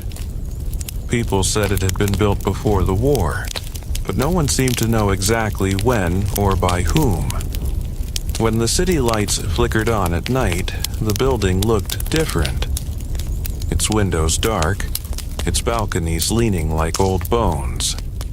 Some claimed they had sometimes seen a shadow standing on the fourth-floor balcony, even though that floor had been empty for years. Jonas, a new journalist in the city, didn't believe in rumors. He was looking for a cheap place, and the landlord offered him room 407 for almost nothing. "The elevator stops working after midnight," the old landlord said quietly, "so just use the stairs." Jonas laughed it off and moved in the same day. The apartment smelled of dust and something faintly metallic, like old coins. At night, the pipes groaned inside the walls, but that was normal for old buildings. The first strange thing happened at 2:17 a.m. Jonas woke to the sound of footsteps in the hallway. Slow, dragging, back and forth in front of his door. He opened it. The hallway was empty. The flickering ceiling light hummed softly. The second night, the footsteps returned. This time, they stopped directly outside his door. Then 3 slow knocks echoed through the wood. Jonas checked the hallway again. No one. But at the end of the corridor, he noticed something he hadn't seen before. A door, painted the same color as the wall, marked 408. The landlord had told him his was the last apartment on the floor. The next morning, Jonas asked about it. The landlord's face went pale. "There is no 408, he whispered. That night, at exactly 2:17 a.m., the knocking returned. But this time, it came from inside Jonas's apartment door. The knocking came again. 3 slow knocks from the inside of the door. Jonas froze in bed, staring at the dark outline of the apartment. The digital clock beside him still glowed 2:17 a.m. He held his breath. Another knock echoed softly through the wood, as if someone stood in the hallway and yet somehow inside the apartment at the same time. Jonas forced himself up. The wooden floor creaked under his feet as he approached the door. The hallway light leaked faintly through the crack beneath it. For several seconds he stood there, hand hovering over the handle. Then he opened it. The hallway was empty, long, silent. The flickering bulb hummed above. But something was wrong. The air felt colder than before, and at the far end of the corridor the wall looked different. Jonas squinted. The outline of the hidden door was clearer now. Apartment 408. The number looked scratched into the paint, as if someone had carved it with a knife. Jonas stepped into the hallway. His footsteps echoed softly as he walked toward the door. The closer he got, the more the air seemed to thicken. By the time he stood in front of it, he felt a strange pressure in his chest. The handle was old brass, cold. He touched it. The moment his fingers brushed the metal, something moved behind the door. A soft, dragging sound, like bare feet sliding slowly across the floor. Jonas jerked his hand back. He told himself it was just another tenant. Maybe the landlord lied about the apartment being empty. Maybe someone moved in recently. Still, the sound of dragging footsteps continued for a few seconds before stopping abruptly. Jonas stepped back toward his own apartment. Just as he reached his door, a faint whisper drifted through the hallway. It sounded like a voice speaking through water. Jonas. His heart slammed against his ribs. He turned slowly toward apartment 408. The whisper came again. Jonas. Open. He didn't sleep for the rest of the night. The next morning, the hallway looked normal again. In daylight, the wall at the end of the corridor appeared completely flat. No door, no number. Jonas stood there for a long time, running his hand across the paint. Smooth plaster, nothing else. When he told the landlord what happened, the old man refused to look at him. "You heard knocking?" he asked quietly. Jonas nodded. The landlord sighed and rubbed his forehead. "Then it knows your name now." Jonas laughed nervously. "What does?" The landlord didn't answer. Instead, he muttered something under his breath and walked away. That night, Jonas tried to stay awake. He made coffee and sat at his desk pretending to work. Midnight passed, then 1 o'clock. The building remained silent except for the groaning pipes in the walls. At exactly 2:17 a.m., the power went out. The entire apartment plunged into darkness. The clock died, the refrigerator stopped humming, and from the hallway came the sound again. Dragging footsteps. Slowly approaching his door, Jonas felt his throat tighten. The steps stopped outside. 3 knocks, slow, hollow. Jonas didn't move. The knocking came again, then the whisper returned. "Jonas, please." The voice sounded closer now, almost against the door. Trembling, Jonas grabbed the flashlight from his phone and stepped into the hallway. The beam cut through the darkness, and there it was. The door to apartment 408 stood clearly at the end of the corridor, but this time it was open, just a few inches. Darkness pooled inside the room like thick smoke. Something shifted in the shadows. Jonas took a step closer. The whisper floated out again. "You opened first." Suddenly, the hallway light flickered back on. Jonas flinched. The door to 408 slammed shut. The number vanished instantly, leaving only blank wall behind. Jonas stumbled back toward his apartment. His hands were shaking violently now. The next day, he searched the building's records at the city library. The apartment complex had been built in 1924. For decades, it housed factory workers and their families. But something strange appeared in the old documents. In 1977, the building lost one of its tenants. A woman named Marta Keller disappeared from apartment 407. No body was ever found. The apartment had been sealed for years afterward. Jonas stared at the record. He was living in 407. That night, he returned home with a growing sense of dread. The hallway felt longer than before. The lights flickered again. And as he passed the far wall, he noticed something new.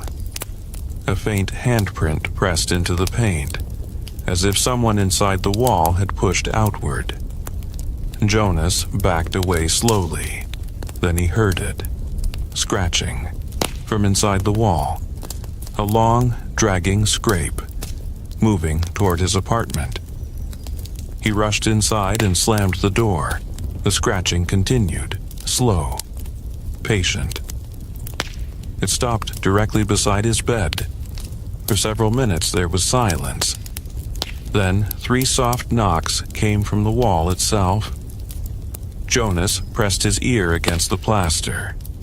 Something whispered from the other side. "You opened first." The temperature in the room dropped sharply. The wall bulged slightly inward. A crack spread across the paint like a spider web, and from inside that crack, a pale finger slowly pushed through.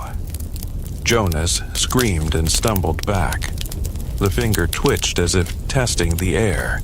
Then another finger emerged, and another. Soon, an entire hand forced its way through the wall, skin gray and stretched tight across the bones. Jonas grabbed a chair and smashed it against the plaster. The wall broke open with a thunderous crack. Behind it was not brick or insulation. It was a dark, empty room. Apartment 408, the same room that only appeared at night. Inside the darkness stood a figure, thin, motionless, watching him. Its face was completely blank except for a wide, smiling mouth. And when it spoke, it used Jonas's own voice. "Now you live here too." The hallway lights flickered violently. Jonas tried to run toward the door, but the apartment seemed to stretch longer with every step. The doorway moved farther away. Behind him, the figure from 408 stepped slowly into the room. Its feet dragged across the floor exactly like the footsteps he had heard every night. Drag, step, drag, step. Jonas finally reached the door and yanked it open. The hallway beyond looked wrong. The walls were older, the paint peeled. The lights hung broken from the ceiling. It looked like the building decades ago. And every apartment door along the hallway was open. Inside, each one stood a motionless figure. Watching him, waiting. At the far end of the corridor stood the landlord, but he looked younger and terrified. "You shouldn't have answered the knocking," the landlord whispered. The dragging footsteps came closer behind Jonas. "It needed someone new," the landlord said. "Someone in 407. The lights burst. The hallway plunged into darkness again.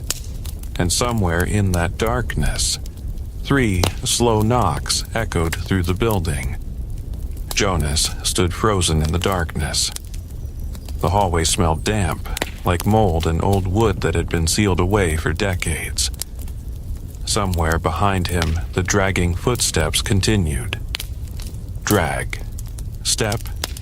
Drag. Step. The sound echoed slowly through the corridor, growing closer.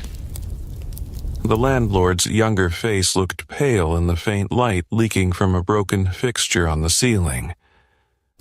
"Don't move," he whispered. Jonas tried to speak, but his throat felt dry and tight. "What? What is that thing?" he asked quietly. The landlord shook his head slowly. "It wasn't always like this." The footsteps stopped. For a moment, the building fell completely silent. Jonas felt a cold breath brush against the back of his neck. Then the whisper returned, soft and stretched, like someone speaking through a cracked speaker. "Jonas, stay." Jonas turned. The hallway behind him was empty again. Apartment 407 stood open. Inside, the room looked darker than before, as if the shadows inside had thickened. "You have to leave the floor," the landlord said urgently. "If it reaches you again, you won't come back." Jonas didn't hesitate. He ran. His shoes pounded against the wooden floor as he rushed down the hallway toward the staircase. The open apartment doors blurred past him. Inside each one, the silent figures remained perfectly still, their heads slowly turning to follow him as he passed. Some looked like ordinary people. Others looked wrong, faces too pale, eyes too wide, mouths frozen open as if mid-scream. Jonas reached the stairwell and pushed the heavy door open. The staircase spiraled downward into darkness. The lights here were dead. Only the faint glow from the hallway illuminated the first few steps. "Keep going," the landlord whispered behind him. "Don't stop." Jonas began descending. His footsteps echoed through the stairwell. One floor, then another. But something was wrong. The stairwell felt deeper than it should have been. The building only had 6 floors. Yet Jonas kept running down steps that never seemed to end. After several minutes, he stopped, breathing heavily. The darkness below him remained endless. Slowly, he looked up. The landlord was gone. The door to the 4th floor had vanished. Only a blank concrete wall remained where it should have been. Then the dragging sound returned. Above him, drag, step, drag, step. Something was coming down the stairs. Jonas's heart pounded wildly. He rushed downward again, taking the steps 2 at a time.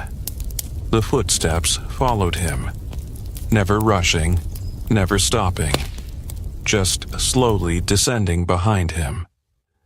Finally, Jonas saw a faint light below. The lobby, relief flooded through him as he burst through the stairwell door. But the lobby looked wrong. The furniture was old. The wallpaper was yellowed and peeling. The front desk looked decades older than the one he had seen earlier that day. Behind the desk sat a man reading a newspaper. The man slowly lowered it. Jonas froze. It was the landlord again, but this version looked even younger, maybe 30 years old. The man stared at him with confusion. "Can I help you?" Jonas struggled to breathe. "What year is it?" he asked. The landlord frowned. 1977. Jonas felt the blood drain from his face. That was the year Marta Keller disappeared. Behind him, the stairwell door creaked open slowly. Drag, step, drag, step. The landlord looked toward the sound. "Who's there?" he asked. A long gray hand appeared around the edge of the stairwell door. The landlord's expression changed instantly to horror. "No," he whispered, "not again." Jonas grabbed the front door and pulled it open. Cold night air rushed inside. Outside, the city looked different. The buildings were older, the streetlights dimmer. Cars from another era lined the road. Jonas ran into the street. The apartment building towered behind him, its windows dark except for one. 4th floor. Apartment 407. A shadow stood inside the window watching him. Then the shape slowly lifted its arm and knocked against the glass. 3 slow taps echoed faintly through the night. Jonas stumbled backward. The front door of the building slammed shut behind him. For a long moment, nothing moved. Then the window of apartment 407 opened slowly. A pale face leaned out. It looked exactly like Jonas.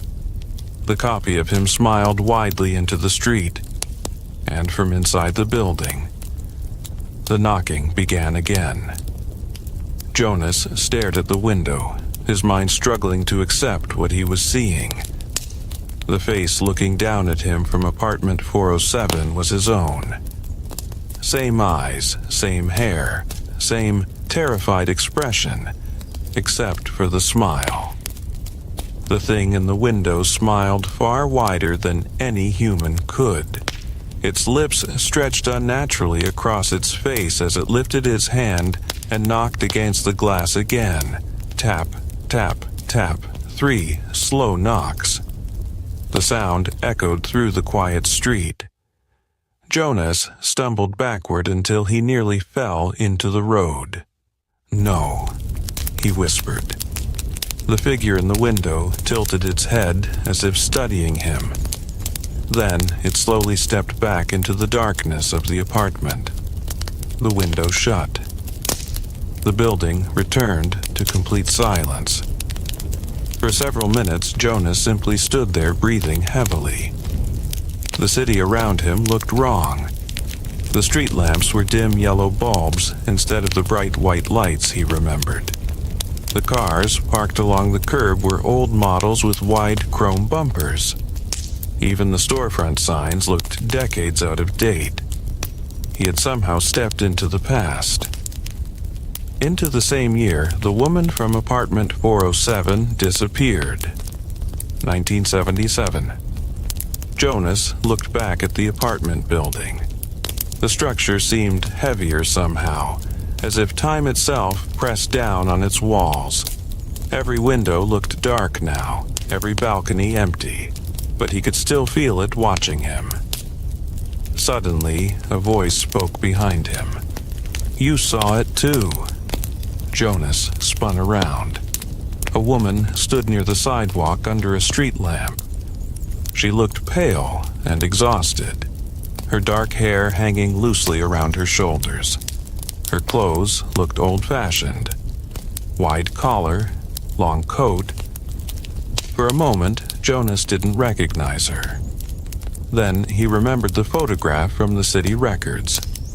Marta Keller, the missing tenant. Jonas stopped himself. Marta looked at the building with hollow eyes. I know that look, she said quietly. It's the same one I had when I first saw it wearing my face. Jonas felt a chill run through him. It copied you too? Marta nodded slowly. That thing in the building doesn't just haunt the apartments. It replaces people. Jonas swallowed. How? Marta pointed toward the fourth-floor window. It waits for someone to answer the knocking.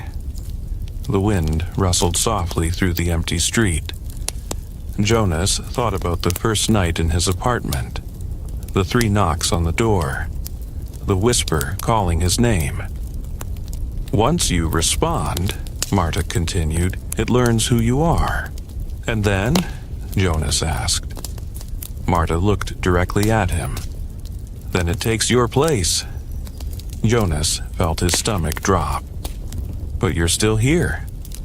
Marta shook her head slowly. Not really. She lifted her sleeve. Her arm looked strangely faded in the lamplight, almost translucent around the edges. I never left the building, she whispered. None of us did. Jonas suddenly noticed something horrifying. The street was too quiet. There were no people, no moving cars, no sounds of a living city. It was as if the world outside the apartment building had been drained of life. This isn't the real city, is it? Jonas asked. Marta shook her head again. It's the building's memory.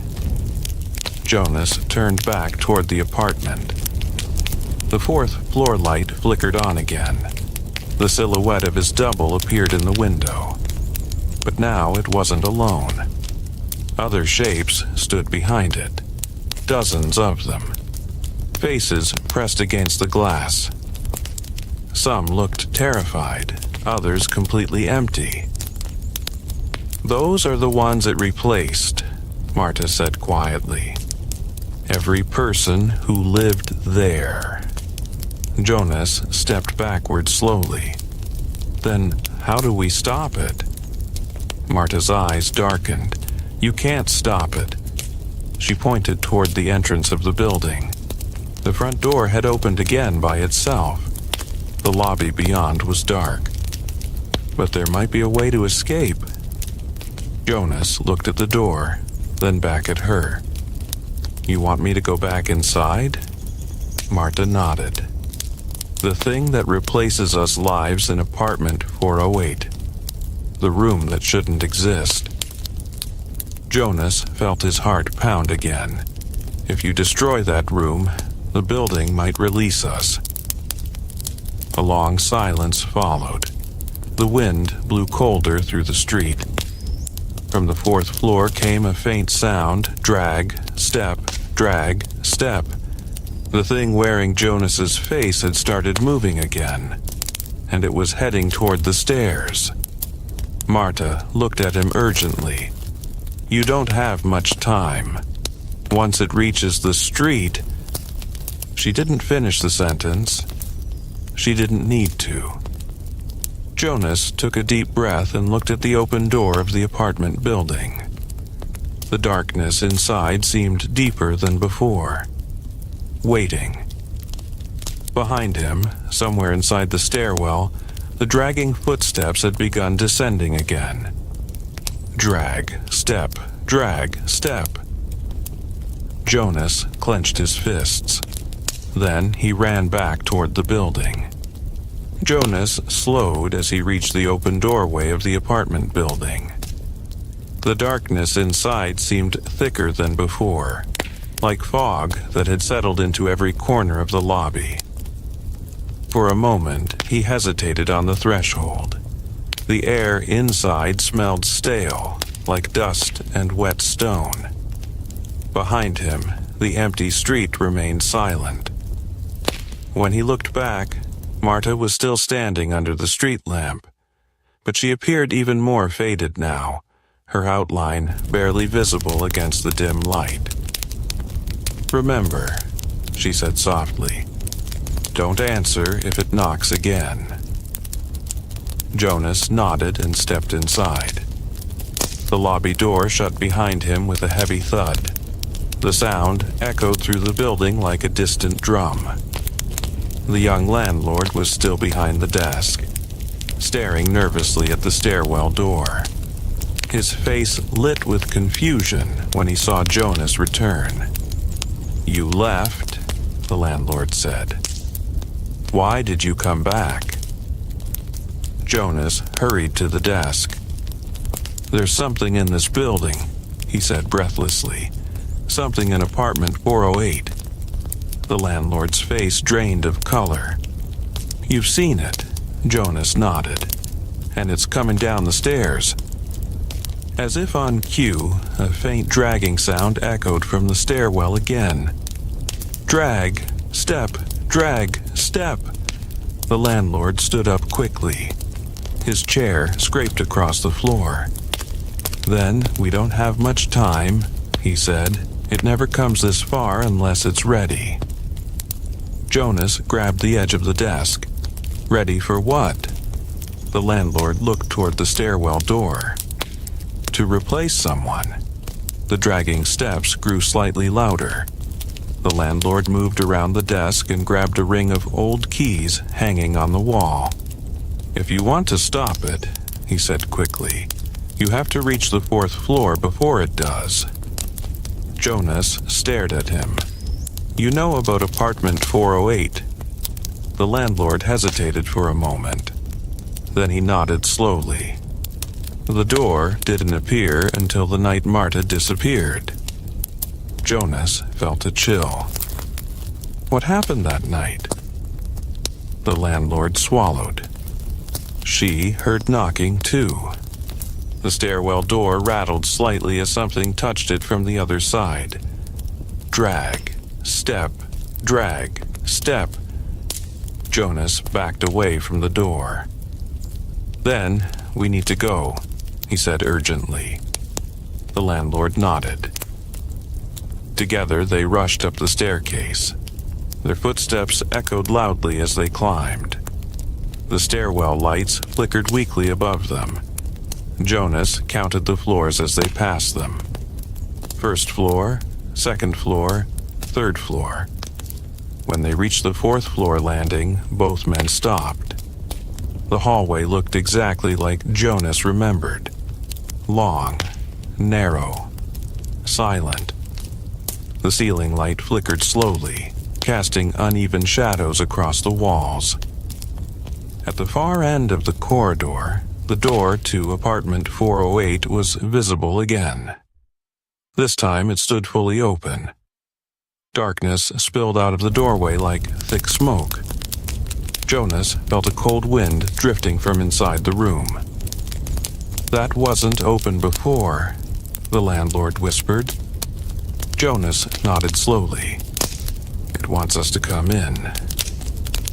From somewhere below them came the dragging footsteps again. They were climbing the stairs now. Drag, step, drag, step. The landlord gripped the keys tightly. "We don't have time," he said. Jonas took a deep breath and started down the hallway toward apartment 408. Each step felt heavier than the last. The air grew colder the closer he got to the door. When he reached the entrance, he stopped. The inside of the apartment looked impossibly dark. No walls, no furniture, just a deep shadow stretching inward. "How big is that room?" Jonas whispered. The landlord shook his head slowly. "Bigger than the building." Jonas stepped inside.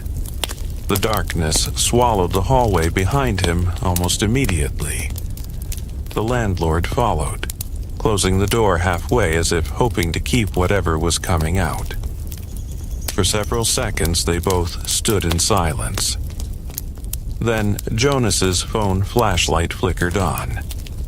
The beam revealed something strange. The apartment interior looked like a distorted copy of the building's hallway. Doors lined both sides of the space, stretching far into the darkness. Hundreds of them, maybe thousands. Each door had a number on it.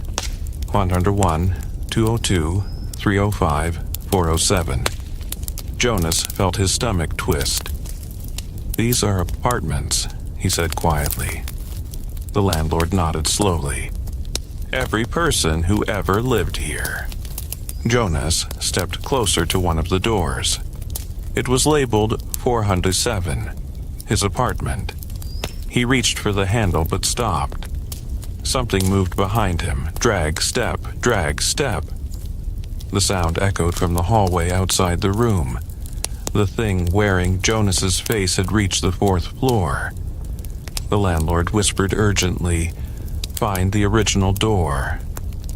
Jonas looked down the endless rows of doors. "Which one is that?" The landlord pointed deeper into the darkness. At the far end of the room stood a single door that looked older than the others. Its wood was cracked and blackened with age. The number on it was barely visible. 408. Jonas and the landlord began walking toward it. The deeper they went into the room, the quieter the world became. Even their footsteps seemed muffled now. Halfway down the corridor of doors, Jonas noticed something unsettling. Some of the doors were shaking slightly, as if something inside was trying to get out. Then he heard voices. Faint whispers leaking from behind the doors. Hundreds of voices speaking at once. Some cried for help. Some begged to be released.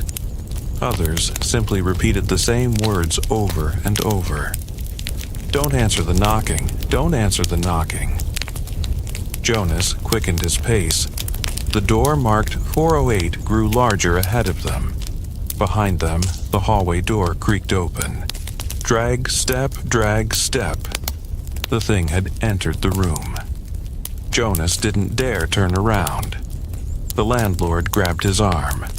"Hurry," he whispered. They reached the final door. Up close, it looked ancient. The wood was warped and covered in deep scratches. The handle was rusted and twisted like it had been melted. From the other side came a slow breathing sound. Jonas hesitated. "What's inside?" he asked. The landlord answered quietly, "Whatever started this." The dragging footsteps stopped somewhere behind them in the darkness. For several seconds, nothing moved. Then Jonas heard his own voice echo softly through the room. "Jonas." He turned slowly. Standing halfway down the corridor was the thing wearing his face. But it had changed. Its body looked taller now. Its limbs slightly too long. The smile stretched wider than before, splitting the corners of its cheeks. Behind it stood dozens of other figures, copies of people from the building, all watching silently. The creature raised its hand slowly and knocked on one of the doors. 3 slow knocks echoed through the endless hallway. The door opened. Something inside reached out. Jonas turned back to the final door marked 408. His hand trembled as he grabbed the handle. Behind him, the creature spoke again, using his voice. "If you open that door, you stay forever." Jonas tightened his grip. Then he pulled the door open, and the darkness inside looked back at him.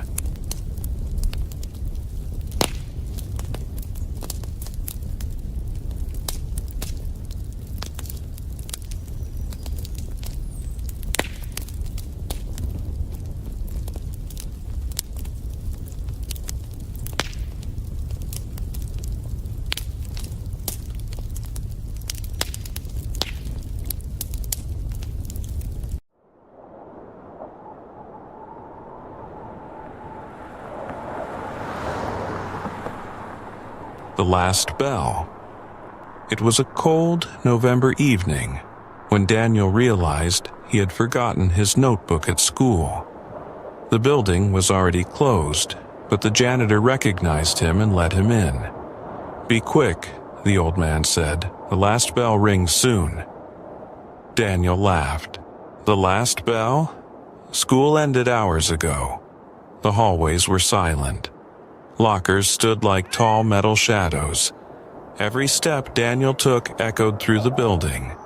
His classroom was on the 3rd floor. When he reached it, the door creaked open slowly.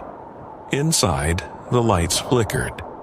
His notebook sat exactly where he left it, on the last desk near the window. As he grabbed it, the school bell rang. Brrrg! Daniel froze. The bell wasn't supposed to ring. Then he heard something else. Chairs scraping. He turned slowly. The desks around him were moving, inch by inch, sliding across the floor as if someone invisible was sitting down in them. Another sound followed, whispering. Soft voices filled the room. "Class is starting." Daniel's heart pounded. He ran toward the door, but it slammed shut before he could reach it. The lights went out. In the darkness, he heard footsteps walking toward him, slow, heavy. Then the light flickered back on for a second, and Daniel saw them, students. Dozens of pale students sitting at the desks. Their eyes were completely black. At the front of the class stood a teacher Daniel had never seen before. Her neck was twisted slightly, like it had been broken. She slowly raised a piece of chalk and wrote on the board, "Detention forever." Daniel screamed and rushed for the door. It burst open, and he ran down the hallway, the whispers chasing him. "Stay. Class isn't over." He didn't stop until he reached the entrance. Outside, the janitor was waiting. Daniel gasped, "There's something upstairs." The janitor looked at him sadly. "You heard the last bell, didn't you?" Daniel nodded. The old man whispered, "That means they marked you present." Then the school bell rang again behind them. And from the dark hallway, Daniel's name echoed in dozens of voices. "Daniel, take your seat." Daniel stood frozen outside the school gate as the voices whispered his name from the dark hallway behind him. "Daniel, take your seat." The janitor slowly closed the heavy front doors and locked them. The echo of the lock clicking sounded louder than the bell itself. "You should go home," the janitor said quietly. But Daniel couldn't move. His legs felt heavy, like something inside the school was pulling him back. "What was that?" Daniel asked, his voice shaking. The janitor looked at the building for a long moment before answering. "This school used to stay open late. Night classes, detention, extra lessons. But years ago something happened after the last bell." Daniel swallowed. "What happened?" The janitor didn't answer right away. The wind pushed dry leaves across the empty schoolyard. Finally, he spoke. "One winter night, a group of students were kept in detention by a teacher who refused to let them leave until their work was perfect. The bell rang, but the teacher ignored it. The students stayed. Hours passed. Snowstorm came. Power went out. No one realized they were still inside. Daniel's stomach twisted. What happened to them? The janitor's eyes looked tired. They were found the next morning. Every student sitting at their desk, exactly like a class in session. Daniel whispered, "Dead?" The janitor nodded slowly. Frozen. The heating had stopped when the power died. Daniel looked back at the school. One classroom window on the 3rd floor flickered with light. But I saw them. The janitor sighed. Sometimes the bell rings again. When it does, the class returns. Daniel tried to laugh, but it came out weak. Ghost stories. Then the bell rang again. Brrrr. The sound was louder this time. The lights inside the school turned on one by one, floor by floor. 1st floor, 2nd floor, 3rd floor. Daniel's heart dropped. Silhouettes appeared in the classroom windows. Students, sitting perfectly still, all facing the front of the class. One figure stood up slowly, the twisted-neck teacher. Even from the schoolyard, Daniel could see her arm lift. She pointed directly at him. The school doors slammed open. The hallway lights flickered violently. The whisper returned, louder now. Daniel, class has started. Daniel stepped backward. No.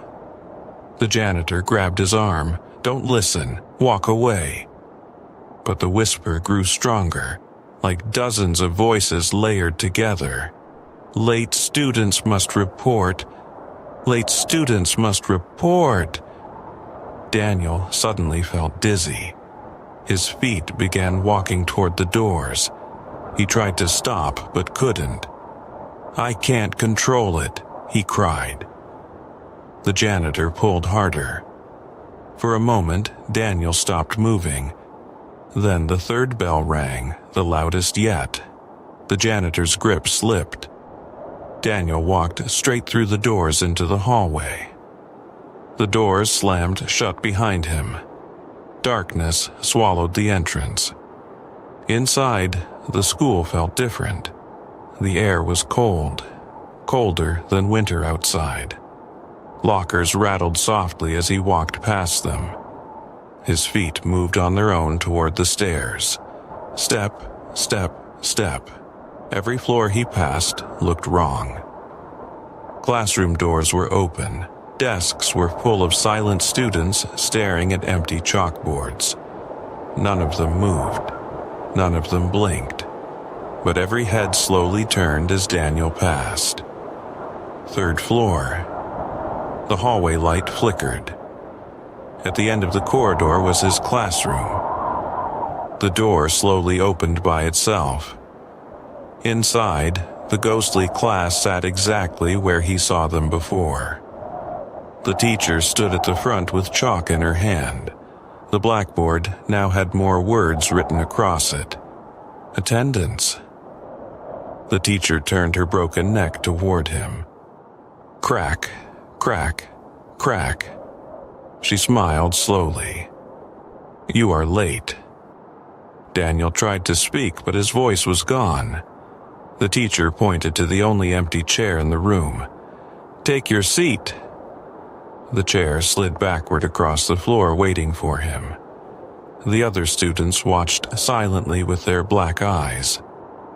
Daniel stepped forward, one step, then another, until he sat down.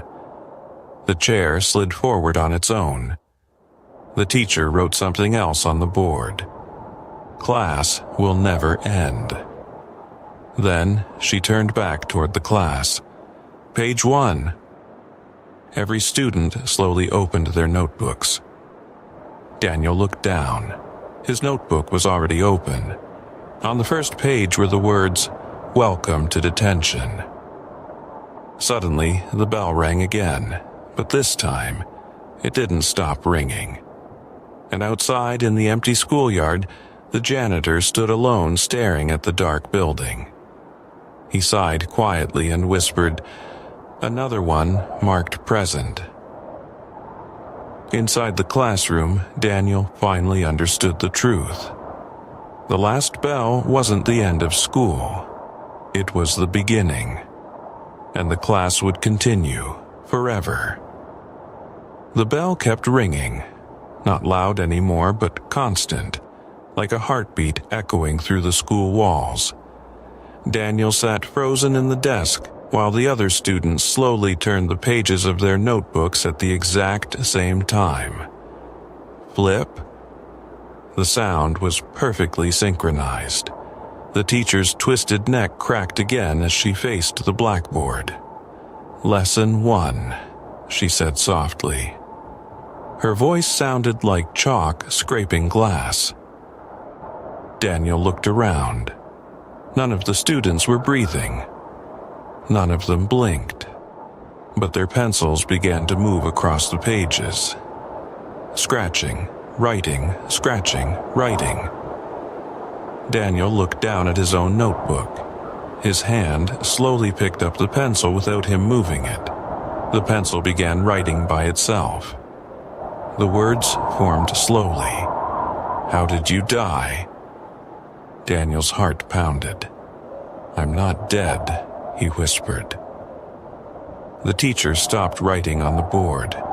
Every pencil in the classroom stopped at the exact same moment. Slowly, every head turned toward him. The teacher smiled wider. Everyone says that at first. The lights flickered again. For a moment, Daniel saw something terrifying. The classroom changed. The desks were old and broken. Ice covered the floor. The windows were frozen shut. Snow had blown inside. The students sitting around him were no longer pale. They were blue and stiff, like frozen statues. Then the lights flickered again, and the normal ghostly classroom returned. Daniel pushed his chair back. "I'm leaving." The teacher slammed the chalk onto the desk. The classroom door slammed shut again. The whispers started rising around him. "No one leaves detention. No one leaves detention. No one leaves detention." The voices grew louder and louder until Daniel covered his ears. Suddenly, one student across from him lifted their hand slowly. Their arm cracked as it moved. "Teacher, he doesn't understand the rules." The teacher nodded. "Then we will show him." She turned toward Daniel and pointed at the blackboard again. The writing changed by itself. The chalk floated across the board, writing new words. "Recess." The bell rang again. Instantly, every student stood up at the same time. Chairs slammed against the floor. Daniel stumbled backward as the classroom door creaked open. The hallway outside was darker than before. The teacher spoke again. "Recess lasts 10 minutes." She looked directly into Daniel's eyes. "If you're not back before the bell, you join the hallway." Daniel didn't ask what that meant. The students began walking into the hallway slowly. Their footsteps echoed like hollow wood. Daniel followed carefully behind them. The hallway stretched longer than it should have. Lockers lined both sides, but many were bent open, like something inside had tried to escape. One locker door suddenly slammed shut by itself. Daniel jumped. A student beside him whispered without moving their mouth. "They're still in there." Daniel stepped away quickly. At the end of the hallway was a staircase leading down to the gym. The students walked toward it. Daniel hesitated, then followed. The gym doors opened slowly. Inside was darkness, except for a faint light above the basketball hoop. The floor was covered in dust. Old sports equipment lay scattered everywhere. The ghost students spread out across the gym silently. Some stood under the basketball hoop. Some sat on the bleachers. One student bounced a basketball slowly. Boom, boom, boom. Each bounce echoed too long.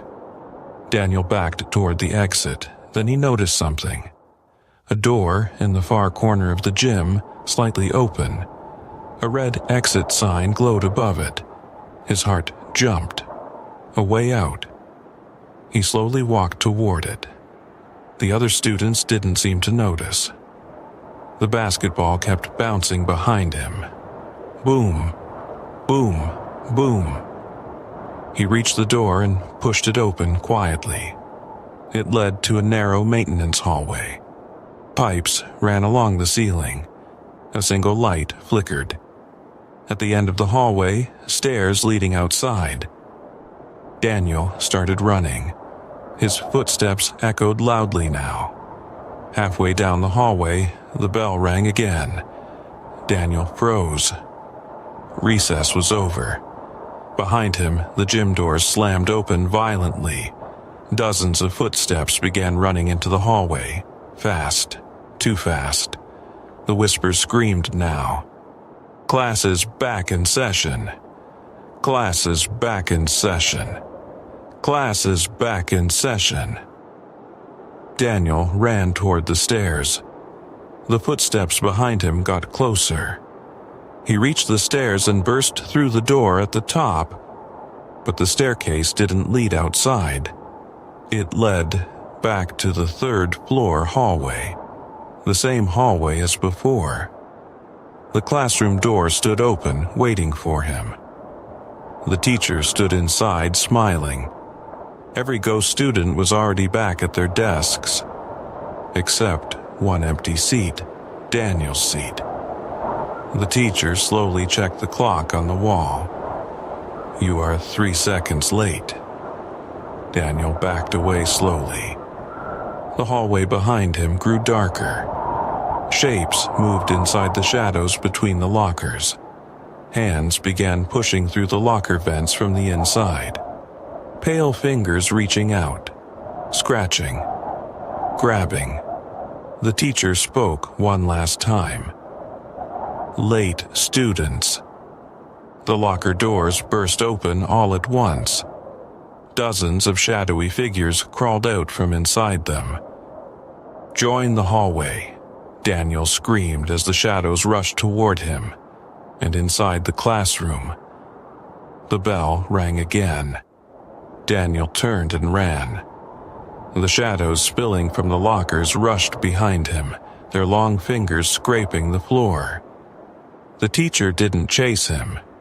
She simply stood in the doorway of the classroom, smiling calmly while the bell continued ringing somewhere deep inside the building. Daniel sprinted down the hallway, but something was wrong. The corridor stretched longer with every step. The ceiling lights flickered one by one, turning off behind him. Darkness swallowed the hallway piece by piece. The whispers followed. Late, late, late. Daniel reached the stairwell and slammed the door open. He rushed down the steps 2 at a time. First floor, then the second floor, then the first floor again. He stopped suddenly, his chest heaving. The sign on the wall clearly said third floor. "No, no," Daniel whispered. The building had trapped him. The bell rang again. This time it sounded slower, heavier, like something massive was pulling the rope. From the stairwell above him came footsteps, slow, patient. Step, crack, step, crack. The teacher was coming. Daniel burst through the stairwell door back into the hallway. The lockers on this floor were different. Older, rusted. Some had claw marks across the metal. A faint blue light flickered from one locker at the end of the corridor. Daniel slowly walked toward it. Inside, he could hear breathing. Weak, shaky breathing. He pulled the locker door open. A boy sat curled inside. Unlike the others, his eyes weren't black. They were normal, terrified. "You're alive?" Daniel whispered. The boy nodded quickly. "Not for long if she finds you." "The teacher?" The boy nodded again. "She keeps us here until we stop trying to leave." Daniel helped him out of the locker. "How long have you been here?" The boy looked down the hallway nervously. "Time doesn't work here. Maybe hours, maybe years." The footsteps in the stairwell grew louder. Step, crack, step, crack. The boy grabbed Daniel's sleeve. "We have to get to the boiler room." "Why?" "It's the only place she doesn't go." They began running down the hallway together. The lights flickered violently now. Some lockers burst open as they passed, skeletal hands reaching out before snapping back inside. The whispers were screaming now. "Class is starting. Class is starting." They reached the end of the hallway and pushed through a heavy metal door. The staircase behind it led deep underground. The air became warmer as they descended. The bell sound faded slightly. At the bottom was a dark room filled with old pipes and a massive rusted boiler. Steam hissed quietly from the valves. The boy collapsed against the wall, breathing heavily. "She hates this place," he said. "Too much heat." Daniel leaned against the boiler. "Then we're safe." For a moment, everything was silent. Then something tapped the metal pipe above them. Tap. Daniel looked up. Another tap echoed from deeper in the pipes. Tap, tap, tap. The boy's face turned pale. "That's not the teacher." The tapping grew louder. Something was moving through the pipes, crawling through them. The metal began shaking. Steam burst from one of the valves with a loud scream. Then the bell rang again. But now it sounded like it was coming from inside the boiler room. The heavy door behind them slowly creaked open. The teacher stepped inside. Her twisted neck bent further than before, her head hanging slightly to the side. She smiled wider than any human should. "Recess is over." Daniel grabbed a metal pipe from the floor. "Stay back." The teacher didn't stop walking. The pipes above them suddenly burst open. Dark shapes poured out. Thin, ghostly students crawling across the ceiling like spiders. The boy screamed. The teacher raised her hand calmly. "Return to class." Instantly, the crawling figures dropped to the floor and surrounded Daniel and the boy. The teacher looked pleased. "Detention continues." The bell stopped ringing. The classroom door upstairs slammed shut on its own, and in the boiler room, the lights went out. Darkness swallowed the boiler room. For a few seconds, Daniel couldn't see anything at all. The only sounds were the hissing pipes and the slow dripping of water from the ceiling. Then something moved. A faint blue glow appeared across the room. One by one, the ghostly students' eyes began to glow in the darkness, like dozens of tiny lanterns. They surrounded Daniel and the other boy in a circle. The teacher stepped forward slowly, her broken neck tilting further to the side. "You tried to skip class," she said calmly. Her voice echoed through the pipes.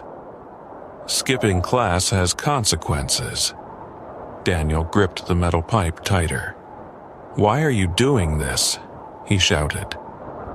The teacher's smile faded slightly. For the first time, her face looked angry. "Because class must continue." The pipes above them rattled violently again. Steam burst from a crack and filled the room with a thick white fog. Through the fog, Daniel saw the ghost students moving closer. Their footsteps dragged across the concrete floor like chains. The boy beside him whispered quickly, "Don't let them touch you." "Why?" "Because once they do..." Before he finished, a ghost student lunged forward. Daniel swung the metal pipe as hard as he could.